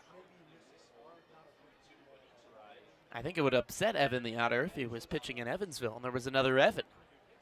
You can't beat Evan the Otter. 3-2, outside, and Phillips works a walk. Back to walks by Braybrand, and we'll see if that's going to do it for the ready from Raleigh. There is an arm throwing in the Florence pen. Way out behind the right field fence. Braybrand's going to stay out there, and it's going to bring up Jeffrey Baez. Baez 0 for 3 today. Still looking for his first hit of the week. It's been a slow week for Baez. He's now 0 for 13 on the week. Pitch home. Baez swings and launches one into left field. Line drive base hit, bouncing in front of Castillo. Quiggle hustling around, will score without a throw. It's 6-1 Otters. Baez holds his hands up to the sky, thanking God a little bit for finally finding himself a hit. It's been a hot minute, and the Otters get the run back from the bottom of the 5th.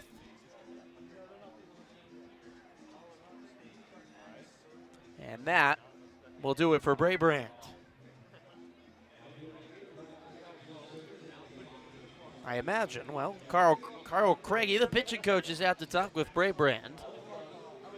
And for now, he's going to remain on the mound. They're really milking Braybrand, and this is the sign of a team that does really not want to use their bullpen any more than they have to after what's already been a long week and will be a likely bullpen day tomorrow. RBI base hit for Baez scoring Quiggle. Phillips went to second. Baez at first. Still 2 outs here on the top of the 6th. 1 run across, and it's now 6-1 Otters. Evansville scored in 3 of 5 innings today. Braybrand delivers, and Jomar Reyes, the batter, checks his swing on a pitch low, but Reyes held up 1-0. Jomar is 2 for 3 today.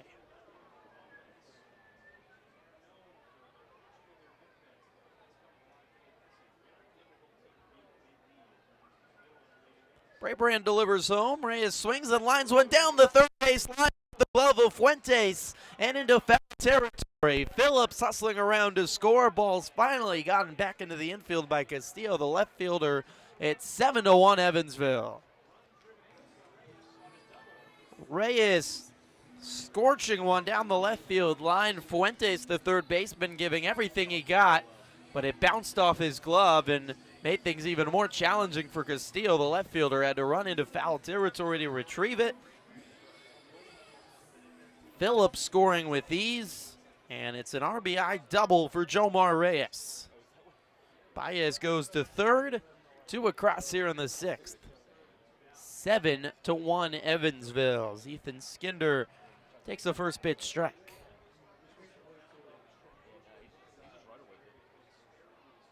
They're still leaving Braybrand out on the bump.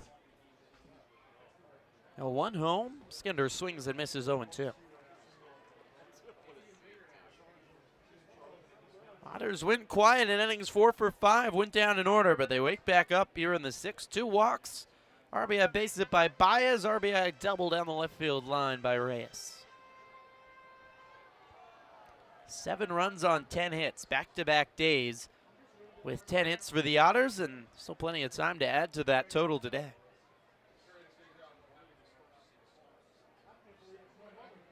Oh, 2 home is low. 1 ball and 2 strikes. This is an important series for both teams in the Frontier League West, with clear kind of top 4 and bottom 4 established right now in the standings. The Yalls are 4th, the Otters are 3rd. They could really put some distance between the two if the Otters win the series, as Skinder takes strike 3 on the inside corner. So the side's retired, but not before 2 more runs come across for the Otters. Baez an RBI base hit, Reyes an RBI double, and it's 7-1 Evansville as we go to the bottom of the 6th on the Otters Digital Network.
A great Friday night for the Evansville Otters. They lead 7-1 in the bottom of the 6th inning from Thomas More Stadium here in Florence, Kentucky. Evansville, 3 2-run innings. They've scored in 4 of 6 times they've come to the plate. And John Vargas, another great start on the bump. He's back out to work the 6th as he faces Nick Fuentes, or Brian Fuentes, make it to lead it off here on the bottom half of the 6th. Just 3 hits across on Vargas's tab. He made a wild catch to end the 5th inning as Fuentes swings and drives one down the right field line. Baez racing over, can't get there. It bounces a fair ball just to the left of the foul line and bounces right into the grassy terrace and caught by some kids. It's a ground rule double for Fuentes. That's a rare, weird hop, bouncing right down the right field line, just to the left of the right field line on the brown turf, and then hopping right into the stands where it's a big grassy berm and kids were playing around and caught it on a hop. So leadoff ground rule double for Fuentes to start the 6th. Brings up Jeremiah Burks, who takes the first pitch strike.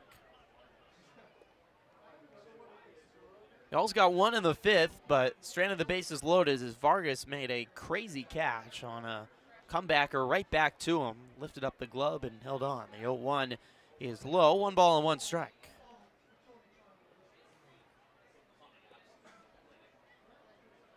Fuente is one of the few Y'alls to have a good day today. He has a triple and a double now. He's probably not going to have enough time to get up to the plate 2 more times. He'd be on cycle watch if he did. 1-1 is chop left side foul. Lights are on, pretty much into full effect. Cloudy, darkening, overcast sky. Approaching 9 o'clock here in Florence. Sunset's late here on the far western reaches of the Eastern time zone.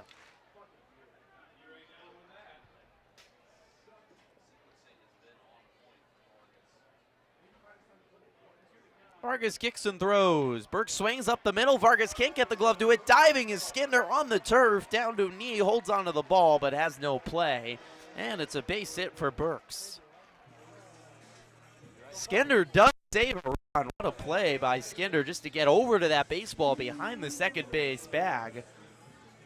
Diving on his knees and tried to hop back up and make a throw, but there was no possible way that he was going to catch Burks.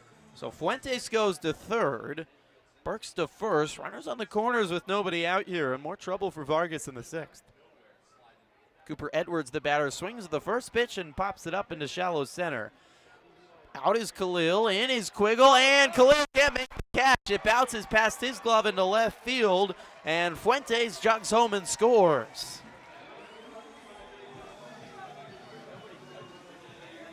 So the Yalls have a second run to cut the lead to 7-2. Khalil going back, tough play, kind of tried to make an over-the-shoulder catch.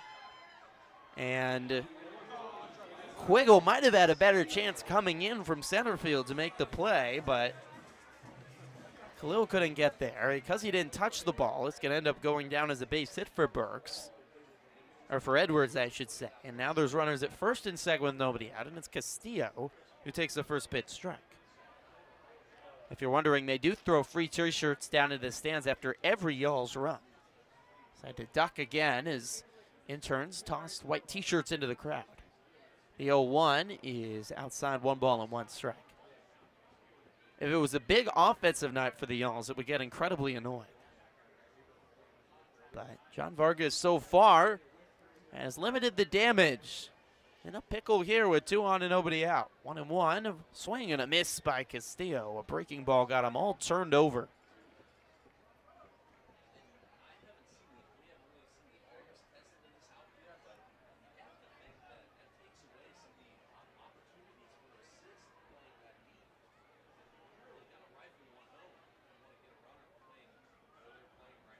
One-two from Vargas is fouled straight back. Castillo just got a piece of it. 7-2, the Otters lead. A 5-run lead here in the bottom of the 6th. He also scored a run in back-to-back innings. Otters have action in their bullpen.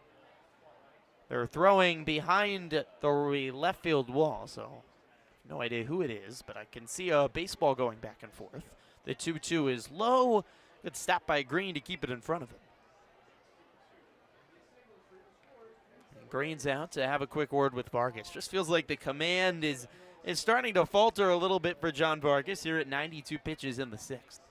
Started this game so dominant, but the command started to falter in the 5th, had 2 walks and gave up 2 hits as a run came across, and the Yalls have made better contact as well.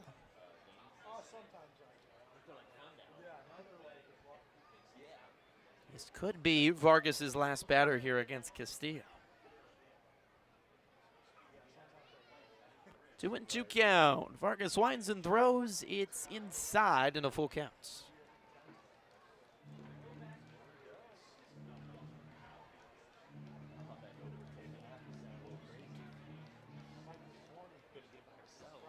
Vargas working out of the stretch, shakes off a couple signs. Now a high set. Delivers home. Breaking ball outside for ball 4. A slider that Castillo held up on, good take.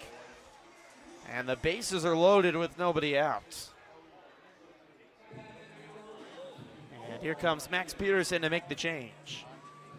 5-run lead for the Otters. You can't take any more chances here with a tiring John Vargas. He's been excellent tonight.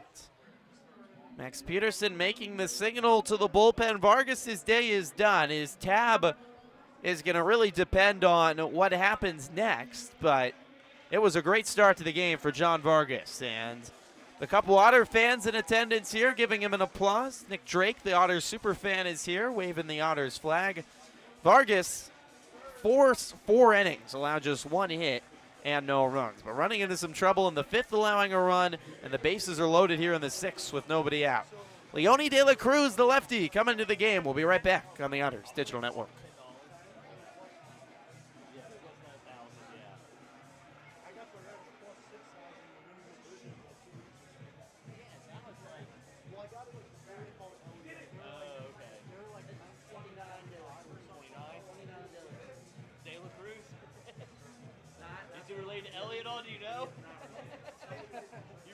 my day if so, man. I was gonna ask to meet him afterwards. He's nasty. That's a good short. Gotcha. Probably can't hit a ball. Right. Yeah, but that's so like, what would you win off that?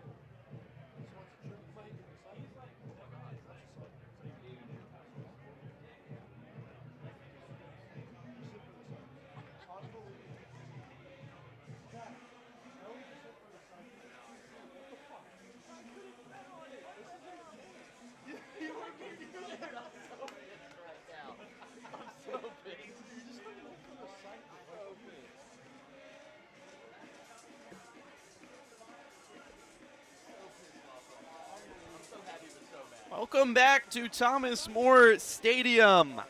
Bases are loaded with nobody out in the bottom of the sixth for Florence, trying to march closer with the Otters leading 7-2. Couple swings of the bat, though, and we could have a close ball game. Leone de la Cruz is into the ball game for the Otters. The flame-throwing lefty southpaw, 1.93 ERA on the season for de la Cruz, one of the top strikeout throwers in the league at 29 strikeouts in 14 innings pitched. De la Cruz last pitched on Tuesday against Sussex County, got 2 outs on 2 strikeouts and allowed 1 hit. He'll face the lefty Cole Brannon. First pitch home to Brannon, a swing and a miss, 0-1. This is a tough situation to be in, and De La Cruz is a hard thrower and sometimes erratic. Has to be careful here. You don't want wild pitches or pass balls to allow runs to just walk home. Lefty on lefty matchup. De La Cruz winds and throws. Fastball at the knees for a strike, going 2. 92 miles per hour from Leone. Burks at third, Edwards at second, Castillo at first for Florence. De La Cruz looks in on the far left side of the rubber. High kick comes home, pulled it outside. A fastball for a ball, 1-2. 94 miles per hour from De La Cruz. It's about as hot as he'll get. Still waiting to see the slider that, when it's on, is deadly. A wipe away slider. Here's the 1-2 home. That is the slider, but it's high, 2-2.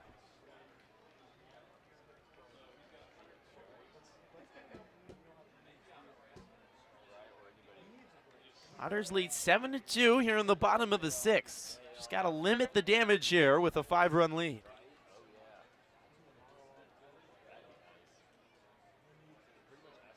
Two and two home.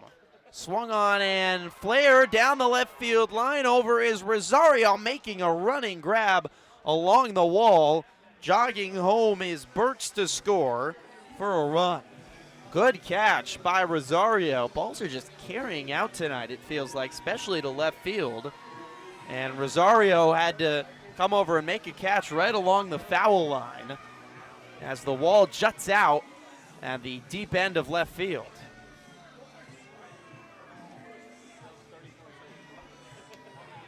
So 1 out, and another run across here in the 6th.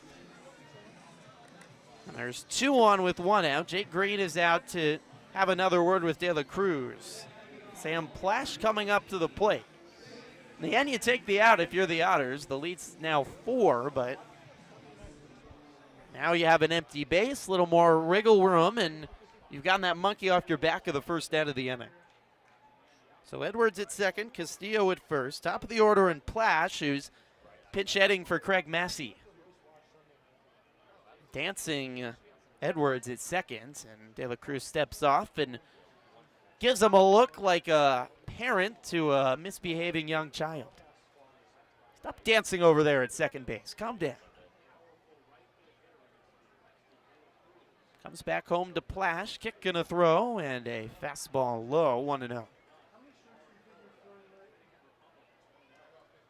Plash pinch hit for Craig Massey, who didn't leave the batter's box after chopping a ground out back to Vargas, the pitcher, back in the 3rd inning.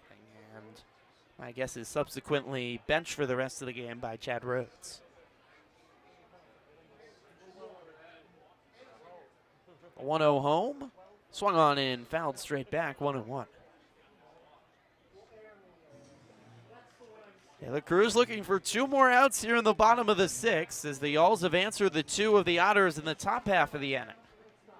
This has been another eventful ball game tonight, just like last night. A lot of base runners and runs and long innings. We're 2 hours into this ball game and still looking to complete 6. 1-1, look out inside, and Plash has to back out of the way, 2-1. Otters have not played a 9-inning game that's lasted 3 hours or more, but we're well on pace right now. Friday night in Florence. De La Cruz peeking back at second. He's been flirting with the pitch clock as he comes home, swing and a miss by Plash. Back to the fastball at 93, 2-2.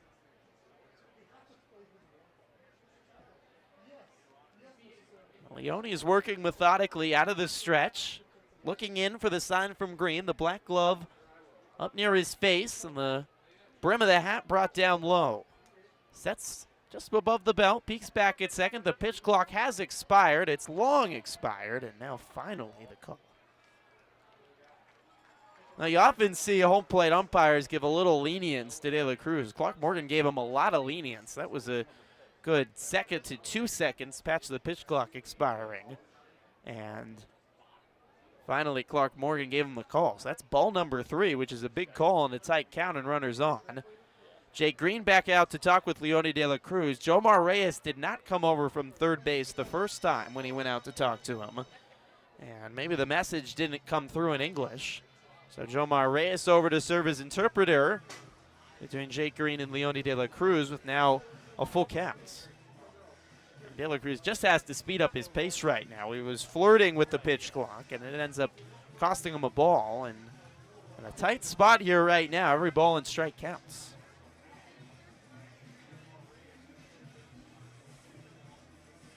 Cleared up. Reyes and Green and De La Cruz. Full count now to Plash with 1 out and 2 on. A 7-3 lead for the Otters, but the Yalls bats have woken up these last 2 innings. 1 in the 5th, 2 in the 6th, and they're threatening for more.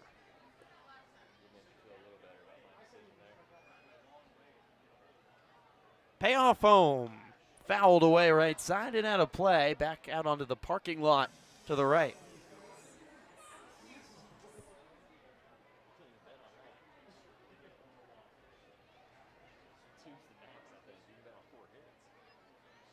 Long at bat now developing between De La Cruz and Plash. Leone fires home. Swing and a miss by Plash. Flame-throwing fastball at 93 miles per hour. It was thrown right down the heart of the plate. Sometimes you say just try to come and get it, and Plash couldn't keep up. So there's out number 2 on the first strikeout for De La Cruz. And it brings up Ray Zuberer, the right fielder. 2 on and 2 out. Another lefty-on-lefty matchup for Leone. Zuberer's 0 for 2 with a walk back in the 5th. First pitch is low, 1-0. I check that, he doubled back in the 5th, so he's 1 for 3. Lefty batter Zuberer, one of the top hitters for the Yalls, has been hitting well of late. 273 batting average. 1-0. Swung on and fouled away left side. 1-1. Taking a big thud off the top of the sweets to my left. Zuberer's actually familiar with the Evansville area. He's a native of Owensboro. About 30 minutes down the Ohio River from the River City.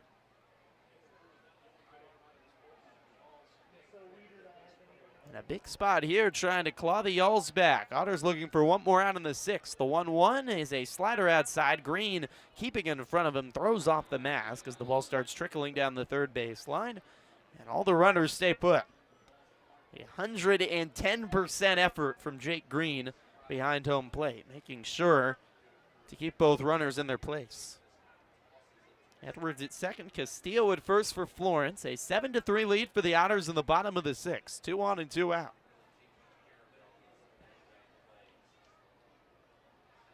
De La Cruz peeks back at second. Comes home. It's low, 3-1. Not many sliders thrown by De La Cruz. It's just been a lot of fastballs.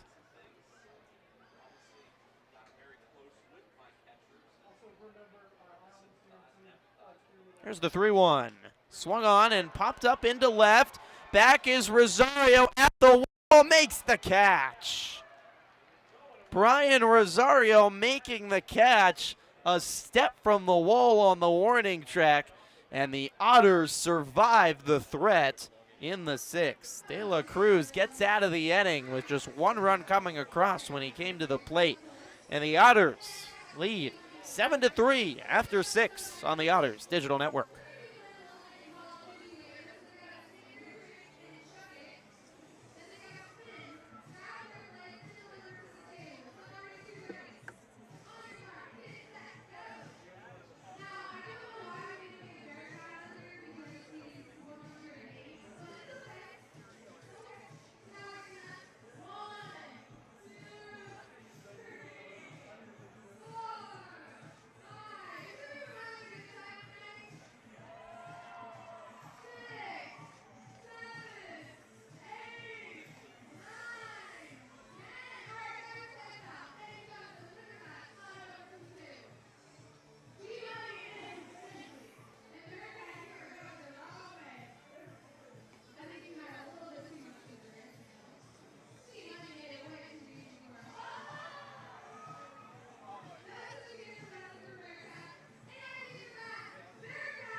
Welcome back to Thomas More Stadium, top of the 7th inning from Florence. 7-3 lead for Evansville over Florence. George Khalil leading off the top of the 7th against a new Y'alls pitcher.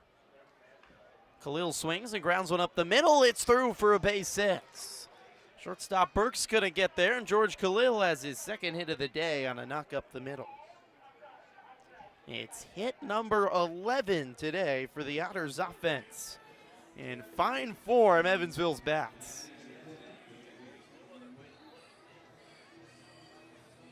New pitcher Michael Kirian, a lefty lancer, 6'6", second-year rookie for the Y'alls. Jake Green comes up, swings at the first pitch, pounds one high into the turf. Coming in as the third baseman Fuentes to take it off a high hop throw to first.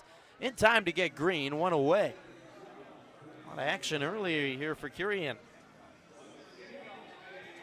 Khalil advances on the chopper to second with now one away here in the 7th. Well, the Otters would certainly like to look for a little bit more insurance. It's been a nervy last couple innings with the Y'alls loading the bases, but the Otters have avoided a really crooked number being put up with just one across in the 5th and two in the 6th. Brian Rosario coming to the plate with Khalil at second and one out.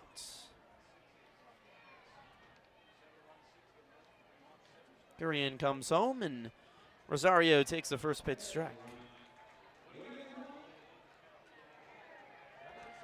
Kirian an 8.35 ERA in 12 appearances. Opponents are hitting .320 off of him. Back end of the bullpen, a lot of guys in the bullpen have struggled this year for the Y'alls as Rosario fouls one back.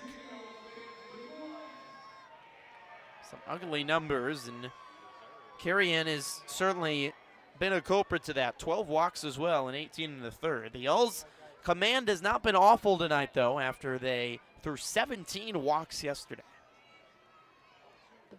Here's the 0-2 home. It's inside, 1 ball and 2 strikes.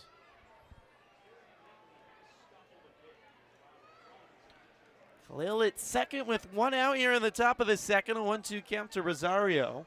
Otters leading 7-3.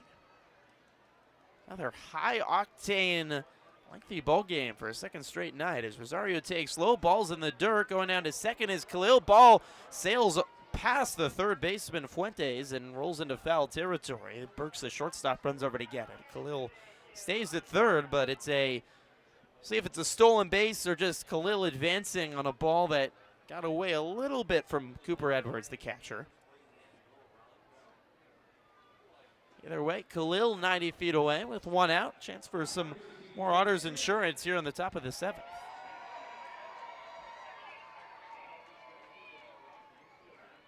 Two and two, fouled straight back.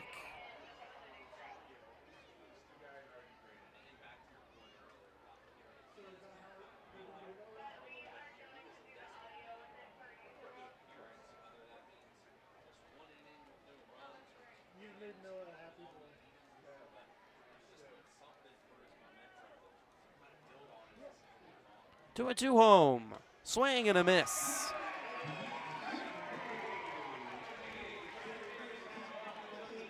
Rosario strikes out, so 2 away in the 7th. Back to the top of the order, and Noah Myers. It's the 5th plate appearance tonight for Myers. He is 0 for 3, walked back in the 2nd. Otters jumped on the Y'alls early. They scored 1 in the 1st, 2 in the 2nd, a Jake Green 2-run home run, and then 2 more in the 3rd for a 5-0 lead. Green certainly been one of the stars today. Great Jay behind the home plate as well. The 2-run home run. He has 2 hits. Jomar Reyes has 3 hits. Brian Rosario made a spectacular catch in left field as Meyer swings and grounds one softly to second. Picked up by Zuberer. He throws to first for the 3rd out. So a base hit for Khalil, but that's all in the 7th. It's stretch time here at Thomas More Stadium. A 7-3 lead for Evansville on the Otters Digital Network.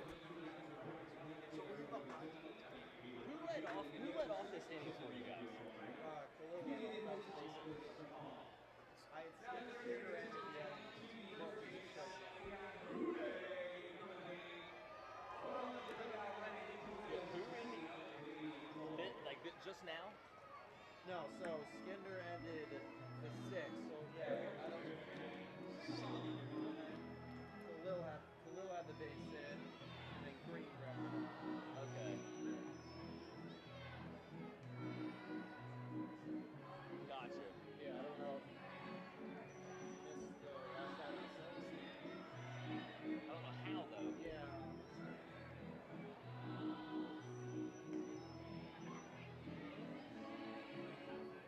Yeah, I got. Yeah, I somehow have Reyes striking out to end the 6th. No, because he had the double off the. Yeah.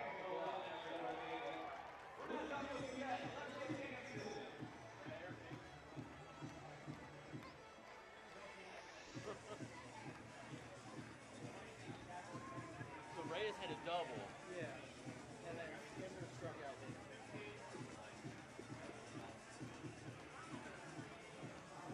If I give Reyes a double here, though, they somewhere way back. Yeah.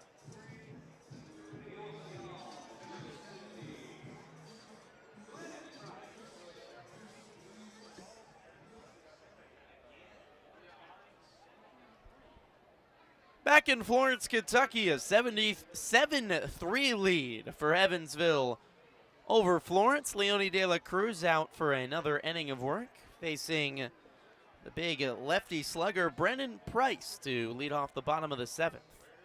Otters looking for 9 more outs to secure the series opening victory. De La Cruz fires another strike on the inner 3rd, 0-2.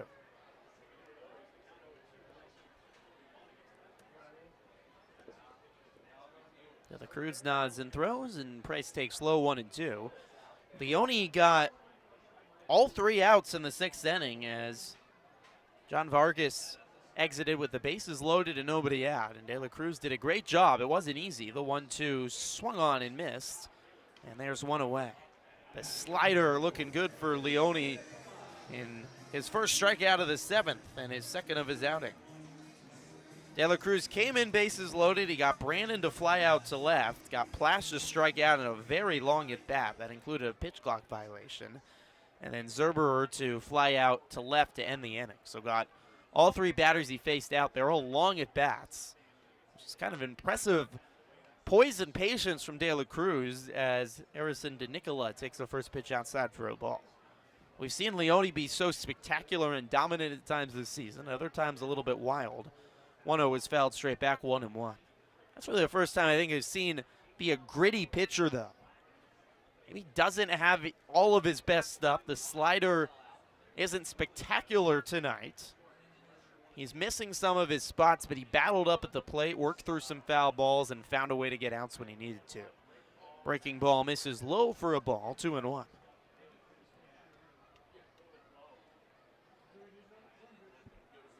That's a big development as a pitcher and certainly something that affiliated organizations love to see. 2-1 home, fastball low, 3 balls in, 1 strike to DeNicola.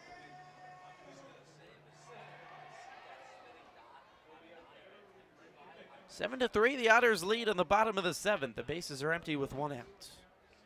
Leone winds and throws. DeNicola flies one off the screen, a full count. We mentioned Jake Green, certainly one of the stars of the day. He's been great behind the plate. And the 2-run home run in the 2nd, his first professional career home run. Jake was having some fun today. Here comes the payoff. It's on the outside corner, strike 3 called. De La Cruz painting the plates. And DeNicola looking, 3rd strikeout for De La Cruz, 2nd in a row. 2 away with the bases empty. It brings up Brian Fuentes. So James Crick came on the bus today as we were leaving Evansville and had gotten a bagel with some cream cheese. He left the bagel on his seat and went back to the clubhouse to get his equipment. De La Cruz readies on the mound and comes home. Fuentes takes high 1-0. When Crick came back on the bus, he found his bagel gone, but the cream cheese still there. He was perplexed. Did someone eat the bagel and not like cream cheese? So he had to start asking people who didn't like cream cheese as Fuentes swings and misses at a high heater, 1-1. No one would bite. They were telling Crick maybe he ate the bagel and forgot he was so hungry. Dropped it on the floor. Couldn't find his bagel. Only had cream cheese. The 1-1 again swung on and missed. 1-2. 93 from De La Cruz. Eventually, we got to Florence. Crick opens the luggage compartments on top of the bus and finds his bagel sitting there. Now, Jake didn't admit putting it up there, but considering his smile as Crick walked off the bus and a little bit of frustration, I think it might have been Jake's doing.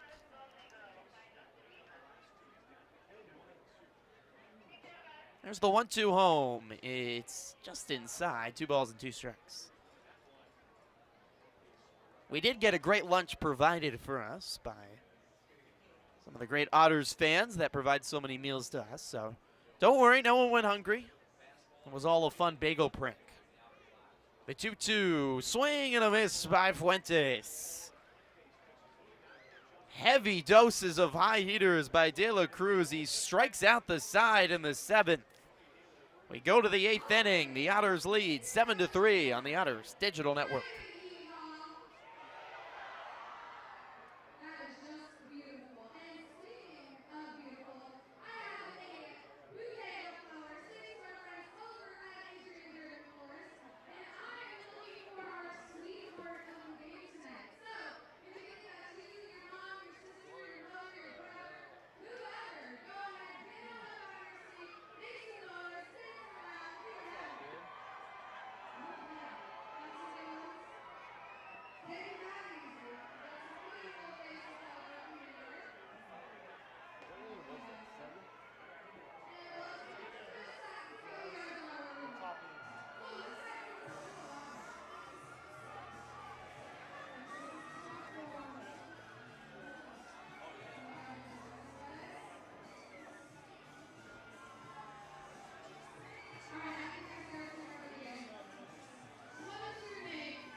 7 innings complete from Florence. A 7-3 lead for the Evansville Otters over the Florence Y'alls.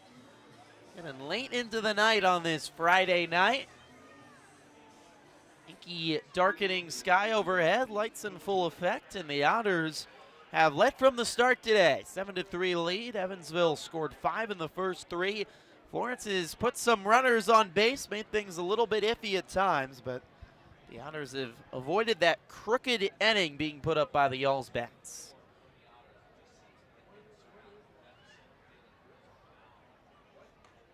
Pitch in for a strike to Kona Quiggle, and he's behind 0-2 here in the top of the 8th inning.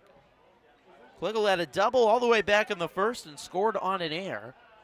It was an unearned run, the Otters' first run of the game. The 0-2 is swung on and lofted into left center, a base hit. It's rolling all the way to the wall. Quiggle hustling to second with his second double of the day. Puts his hands up in the air, another double dance for Kona Quiggle. Finding the gaps well today in left center. Put that in nearly an identical spot where he put it in the first. Now 10 doubles on the season for Quiggle. He's got great power and range, poking out the bat and driving balls into the gaps. 10 doubles on the season, which now leads the Otters. Dakota Phillips stands in, and he takes the first pitch outside. Otters have been tenacious at the plate today, have scored in 4 of the 7 innings for 7 runs and now 12 hits. Kirian, still the pitcher now in his 2nd inning of work for Florence.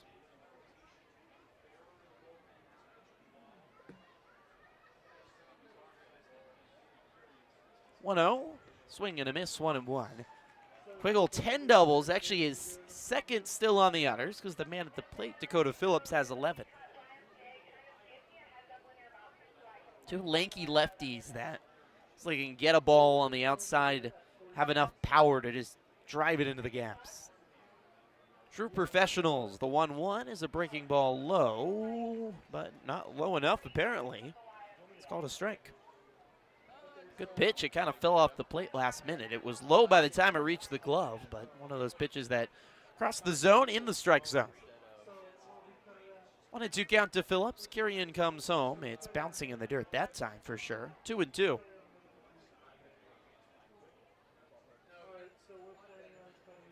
Seven runs on 12 hits, no errors for the Otters. 3 runs on 6 hits and 1 error for the Y'alls.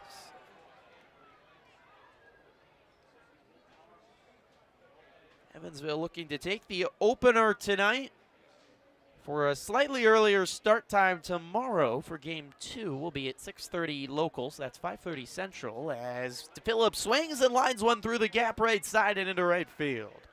Quiggle will be held at third as it's quickly relayed back in. The first base hit of the day for Dakota Phillips, poking one through the 4-3 hole.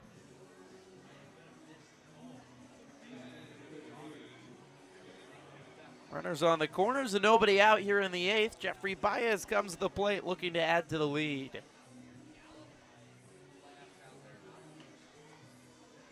(13 hits now for the Otters today.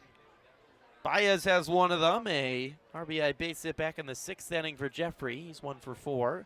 Takes the first pitch low for a ball. 1-0. Evansville with 13 hits. Their most hits in any game this year was 16 against Ottawa, all the way back in the first week of the season. So it's been another prolific day at the plate as Baez swings and misses 1-1.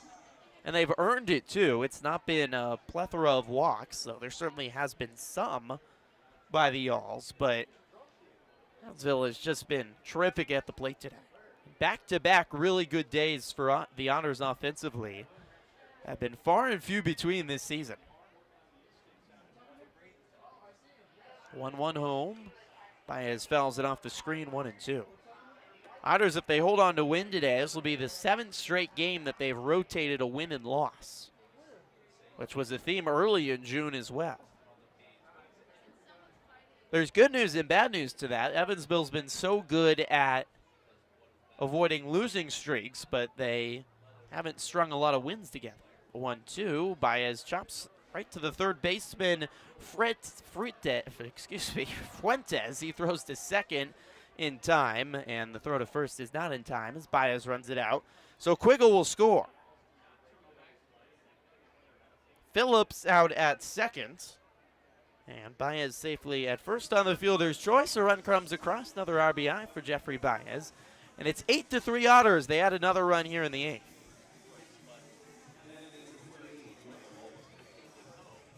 Brings up Jomar Reyes with Baez at first and one out here in the top of the 8th. 8-3 Otters. Reyes 3 for 4 today. A run back on the third, RBI double back in the 6th. Jomar takes the first pitch low for a ball.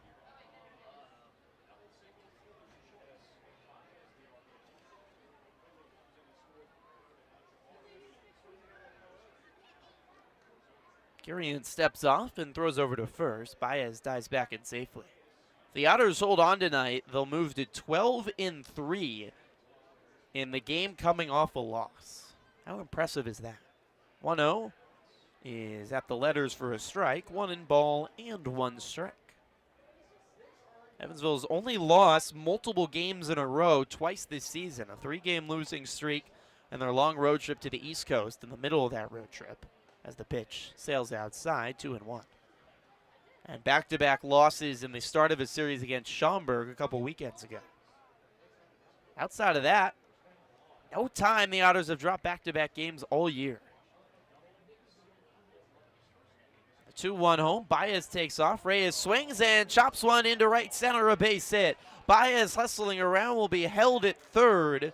It's a base hit for Reyes, and the luck continues for the Otters as Zuberer, the second baseman, would have been in position to make the play, but he was running over to second base with Baez swinging away, with Baez stealing. And the ball was to his right. Would have been probably right to where he was standing, but works out for the Otters. 14th hit of the day. Reyes has a 4-hit day. And there's now runners on the corners with 1 out. Baez goes first to third. Ethan Skinder takes the first pitch strike. Skinder, one of just 2 Otters now without a hit today. A check swing, dribbler to the shortstop. Burks picks up, throws to first, beats Skinder. Whoa, he steps on the bag and goes sliding down. Tripped on the bag and slid down the turf. Appears to be all right. That's the second out, and Baez comes home to score from third, so it is 9-3 Otters.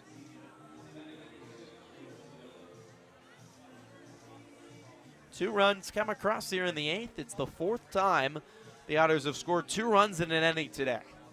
How about that? Brings up George Khalil. He's 2 for 4 today. First pitch to Khalil, swing and a miss. 2 outs. Reyes is at second. Otters lead 9-3 here in the top of the 8th. 2 more in the 8th. Feel like it's basically put this ball game away. Florence made it interesting. Loaded the bases in the 5th and the 6th, but the Otters got out of innings without serious damage. 1 is slice foul right side. Almost hit the cameraman down the right field patio. Look out on Flow Sports. It's a cool ballpark here, Thomas More Stadium, very open air. It would not be a good ballpark if it started to rain because there would be nowhere to hide. But for a lovely summer evening like tonight, it's perfect. Plenty of room for the kids to play, open air patio to enjoy the sunshine as well. Here's the 0-2. Khalil chops one. Left side stays a fair ball. Picked up by Fuentes, the third baseman. Throws to first in time to beat Khalil for the 3rd out of the inning. Otters get 2 more in the 8th. They lead 9-3 on the Otters Digital Network.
my first year ever doing it, and I'm not like I just assumed it would do stuff for you. Really? Okay. Gotcha. Yeah. Yeah. There's certain things you would just assume that it would do for you, and it doesn't.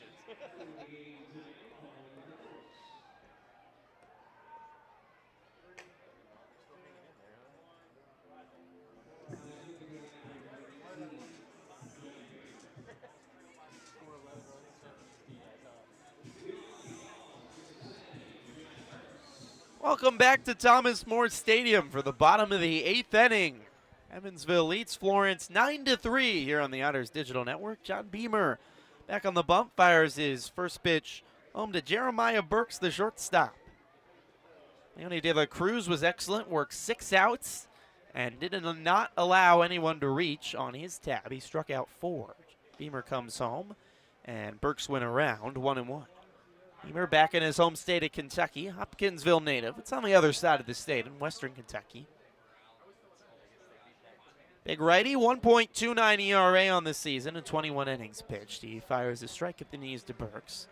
23 strikeouts and 21 innings pitched. Beamer coming off the crazy Tuesday night outing he had against Sussex County. As here comes the 1-2. It's a breaking ball inside, 2-2. Otters were oh so close to winning that ball game. We're a strike away. Beamer couldn't get the last strikeout. There was an error in right field by Brian Rosario. Tying run scored for Sussex County in the 9th. And then Beamer stayed out in the 10th, and Sussex County scored 2 more, all 3 going on Beamer's tab. 2-2 is popped up right side, and that's headed for the seats. Who wants it? Oh, it bounces off the top of the railing on the top of the concourse, and now it's rolling onto the concourse for tons of children to chase after. Great crowd tonight here at Thomas More Stadium, and they've stuck around. The 2-2 is on the outside corner. Strike 3 called. Jeremiah Burks goes down looking. That's 4 Y'all's batters that have struck out in a row. Brings up Cooper Edwards, the catcher, with 1 out here in the bottom of the 8th. Y'all's 3 runs on 6 hits. Otters 9 runs on 14 hits. First pitch home to Edwards, swing and a miss, 0-1. Checking out other scores across the Frontier League tonight. Schaumburg and Sussex County in a good one. They're all tied at 4 in the top of the 7th. The 0-1 is a slider inside. It hit the back of the shoe of Jake Green that had so much bend on it. 1-1. Otters are a game and a half back of Schaumburg entering the night. Gateway looks like they're going to win their 2nd in a row over struggling Washington. The Grizzlies lead 9-1 in the top of the 7th over the Wild Things. The 1-1 is outside 2-1. So Otters will stay behind stay behind Gateway in the standings. Otters are a half a game back of Gateway and a game and a half back of Schaumburg. 2-1 home. Fastball on the outside corner, 2-2. Windy City and Quebec are tied at 3 in the top of the 10th inning. Windy City is in danger of being walked off for a 2nd straight night in extras. The 2-2 home, fouled straight back by Edwards. It was a wild game last night in Ottawa, where Windy City first was to start their Canadian road trip. Richie Sexton was thrown out of the ball game, the manager for the Thunderbolts. The game ended 0-0 after 9. As here comes the 2-2. It's inside 3-2. Windy City scores 3 in the top of the 10th. They have it in hand. They're going to win the series over the Titans. But no. A walk-off grand slam by Ottawa won it 5-3 in the bottom of the 10th. Now Windy City is in risk of being Quebec, as they call it. The 3-2 sails outside. And ball 4 to Edwards. He works a 1-out walk. Otters lead 9-3 here in the bottom of the 8th. 1 on and 1 out as Marcos Castillo, the left fielder, comes to the plate. Otters were Quebec on a Friday night, walked off by the Capitales. Trying to do the same tonight to the Thunderbolts. Joliet is at Lake Erie, and the other West action tonight is Castillo chops one foul. Joliet won 3-1 over Lake Erie. Neither of those teams hit a lot. That's going to be a low-scoring series in Avon. Empire State already took a series from Trois-Rivières earlier this season, and they're beating up on the Eagles right now. They lead 11-5 in the top of the 8th. Those are the two bottom teams in the Frontier League East. Castillo takes a strike on the outside corner, 0-2. Tri-City, look out for them. They're red hot. They blow out Ottawa today, 14-6. Valley Cats offense is dangerous. Otters will make a return trip to Albany in July. The 0-2 is chopped back off the screen. Those are your scores across the Frontier League tonight.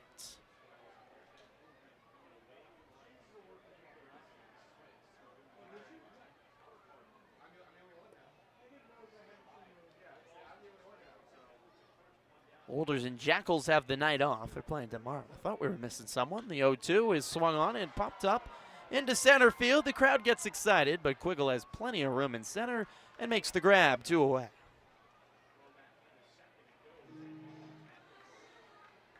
Beamer has his second out, and he'll face Cole Brandon, the center fielder, with 2 outs and 1 on. Otters lead 9-3 here in the bottom of the 8th. 4 more outs needed for Evansville to secure the series opening victory.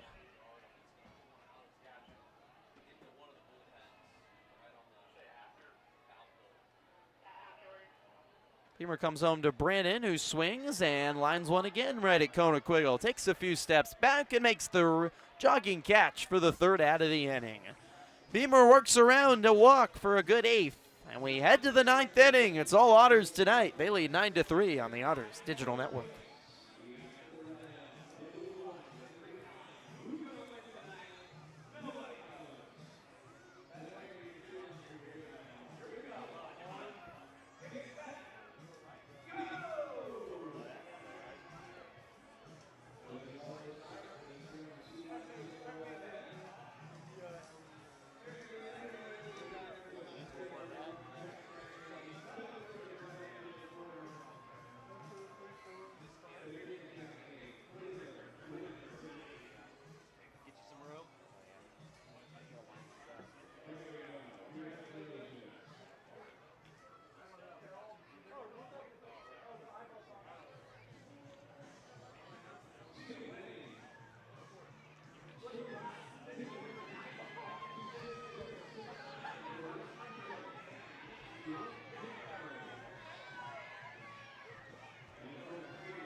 To the 9th inning from Florence, 9-3. It's all Otters over the Y'alls tonight.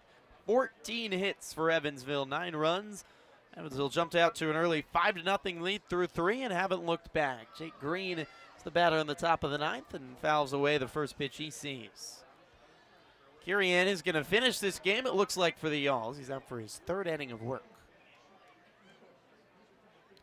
Green, his first professional home run back in the 2nd inning, a 2-run homer. 1 home. Green pops up right side in foul territory. Racing over is the first baseman Zuberer to make the DeNicola, to make the catch. 1 away.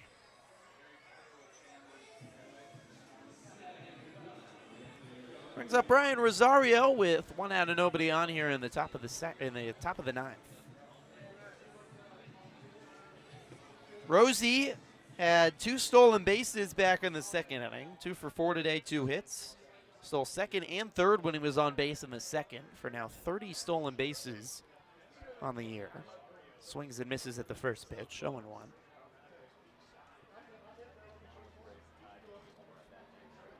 Has a comfortable lead atop the Frontier League stolen base charts and well on pace to break the Otters single season record. Rosario takes a strike at the knees, 0-2. Rosario now 30 for 32 on the season stealing bags. That's what is so impressive, I think. It's not that he's stealing on every single pitch and getting thrown out a ton, too. He's only been thrown out twice all year. It's a perfect throw required to get Rosario out. Kirian misses outside, 1-2. Delivers home. Rosario swings and misses, and there's 2 away. Back to the top of the order, and Noah Myers, the DH. 9-3 Otters lead here in the top of the 9th. Seen a lot of mascots here tonight at Thomas More Stadium with Y'all-Star's birthday, the mascot for the Florence Y'alls. Mentioned Houday, the mascot of the Bengals, is here. A bunch of other Cincinnati area mascots. Pretty exciting. Noah Myers takes the first pitch low. This is Myers' 6th time coming up to bat, which ties an Otters record this year for an Otters player. Myers takes low, 2-0. Saw the Cincinnati Bearcat here. The Northern Kentucky Norse mascot. The Cincinnati Cyclones have 2 mascots. Here comes the 2-0. Myers chops it foul. The hockey team in Cincinnati, minor league hockey, they have a pig and a tornado.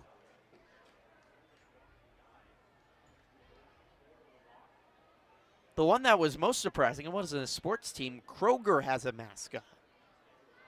There was a paper bag, but like a mascot of a paper bag filled with fake food and big hands. Myers takes low, 3-1. Didn't know Kroger needed a mascot or had a mascot, but even he was here tonight, a big mascot party. They sung Y'all-Star Happy Birthday as Myers fouls one away, 3-2.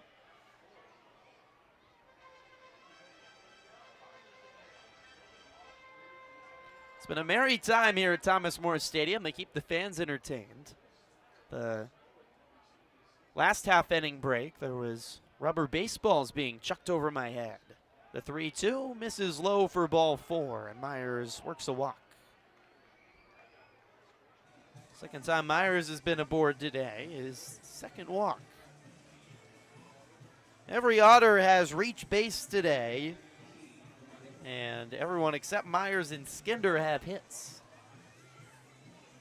Kona Quiggle make it up to the plate for his 6th time today. He is 2 for 4 with 2 doubles, 3 runs. First to Quiggle is a strike at the knees, 0-1.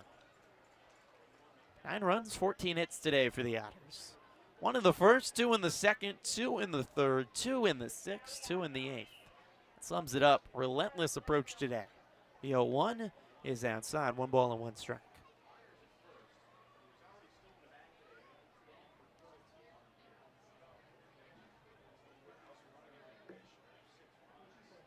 .536 to be exact. First pitch tomorrow, Central Time. Back here at Thomas More Stadium as the Otters will look to take the series. Quiggle swings and lines one into center. Over to the right is the center fielder, Brandon, to make the catch for the 3rd out of the inning. Head to the bottom of the 9th inning. The Otters need 3 more outs for a victory. They lead 9-3 on the Otters Digital Network.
swing from Thomas More Stadium. Kevin Davis into the ball game here for the Otters in the bottom of the ninth to try to earn the final 3 outs. Otters lead 9-3, courtesy of a 14-hit outburst today. Otters have scored in 5 different innings as Kevin Davis will face the top of the order for Florence. Sam Plash leading things off for the Alls. 3 runs on 6 hits today for Florence. Plash fouls one off, 1-1. John Vargas in line for another victory. It'll be Vargas' 4th win of the year. Was really good through the first 4, allowed just 1 hit through the first 4 innings. Got into some trouble in the 5th and 6th, but Leone De La Cruz helped him out. Came into the 6th with the bases loaded, nobody out, and just 1 run came across on a sac fly. Plash takes a pitch outside, 2-1.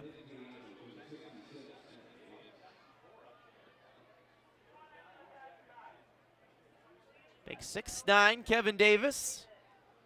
High set, comes home, and it's high 3-1. 3.52 ERA for Kevin Davis in 13 appearances. He struck out the side in his last outing against Sussex County on Wednesday. Here's the 3-1. Swing and a miss by Plash. 94 miles per hour from Davis.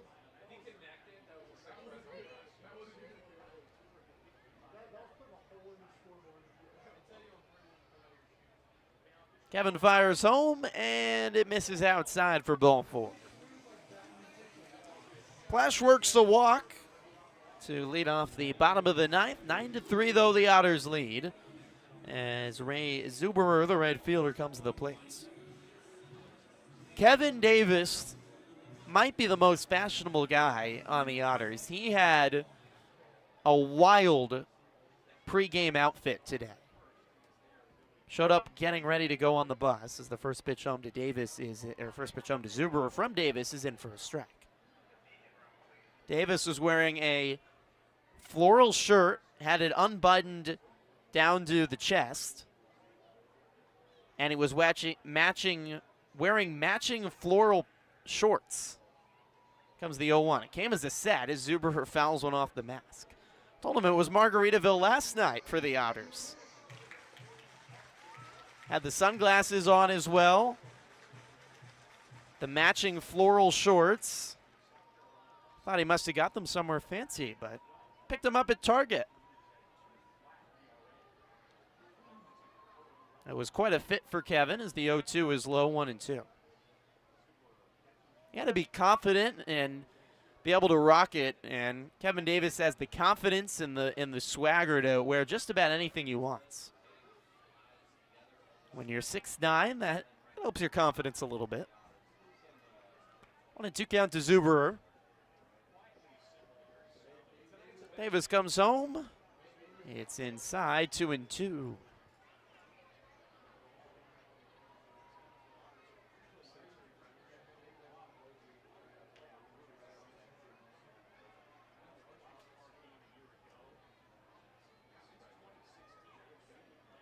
Davis fires home. Zuberer swings and pops one up down the line over his Rosario a few steps from the left field line to make the catch for the first down. 2 more needed for the Otters. Plash stays at first as Brennan Price comes to the plate. After a home run in the first 3 games of the week for Brennan Price, he's been quiet so far today, 0 for 3 with a walk. These are 2 big guys going at it here in this matchup as Davis goes the first pitch strike at the knees. Kevin Davis, 6'9", 225 pounds. Brennan Price, 6'9", 320 pounds as Price fouls one off the screen, 0-2. I think fans would pay to see these 2 go at it in a brawl. I'd pay to see it and just put them in the post in a pickup game.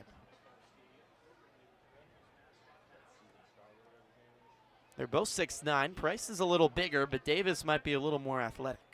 The 0-2 is a check swing foul, and it bounces right off the netting in front of the Otters dugout. Look out, guys. Otters need 2 more outs here in the bottom of the 9th. They lead 9-3. Davis fires home, swing and a miss by Price. Davis wins the battle of big boys, and the Otters need 1 more out. That was 96.5 miles per hour.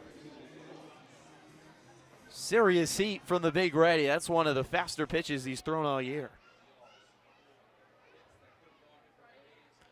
Harrison DeNicola is the last hope here for the Alls. Lefty batter with a runner at first. 9-3 Otters. DeNicola swings and fouls the first pitch away left side and into the seats. Justin Watling goes tomorrow for the Otters, 4-2 with a 5.40 ERA. Watling, a higher ERA on the side of the Otters starters, but he's been very good lately, while Justin Jones will make his first start of the season for Florence. DeNicola swings a flare into left. Back is Khalil lunging and can't get to the baseball. Bounces into left field. A bloop base hit for DeNicola to keep the ball game going. Just out of the reach of George Khalil. Back and left. That was a tough ball to get to. 2 on and 2 out. Plash goes to second, and it brings up Brian Fuentes, the third baseman.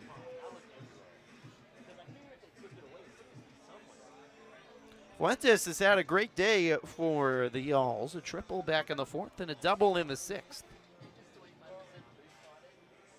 As the only 2 extra base, or one, the 2 of 3, I should say, extra base hits today for Florence.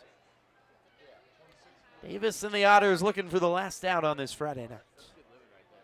Davis fires home inside and it hits Fuentes. Hit Fuentes on the left leg. And now the bases are loaded.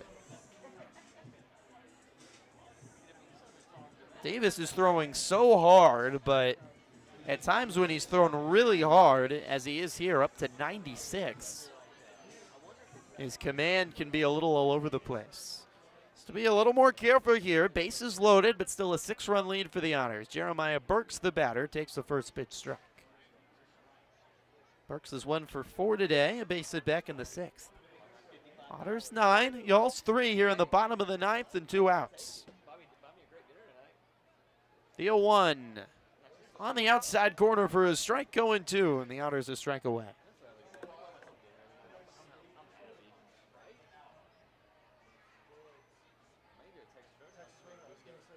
Davis high set at the chest, big kick and a throw, a chopper past the glove of Davis up the middle, Skinner gloves it, tossed to Khalil who steps on the second base bag for the 3rd out of the inning, and the Otters win it 9-3.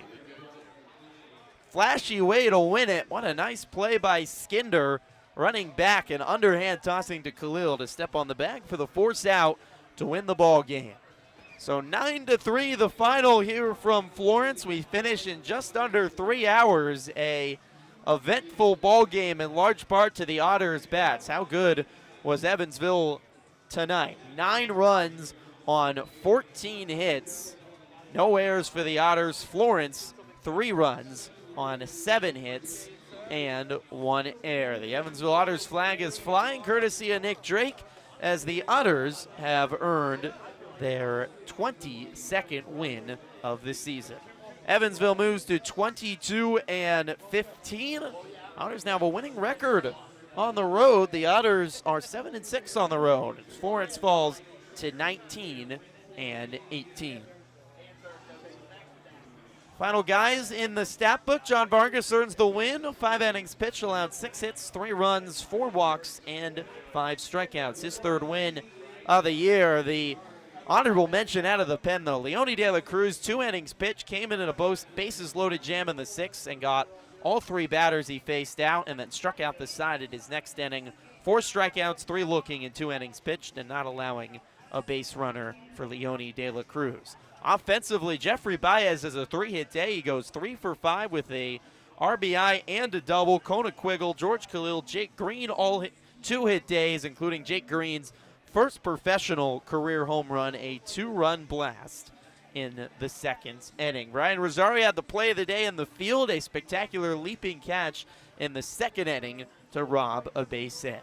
A lot of good things the Otters did tonight. Pitching, hitting, fielding. A decisive win over the Florence Yalls in the first game between these Frontier League West foes.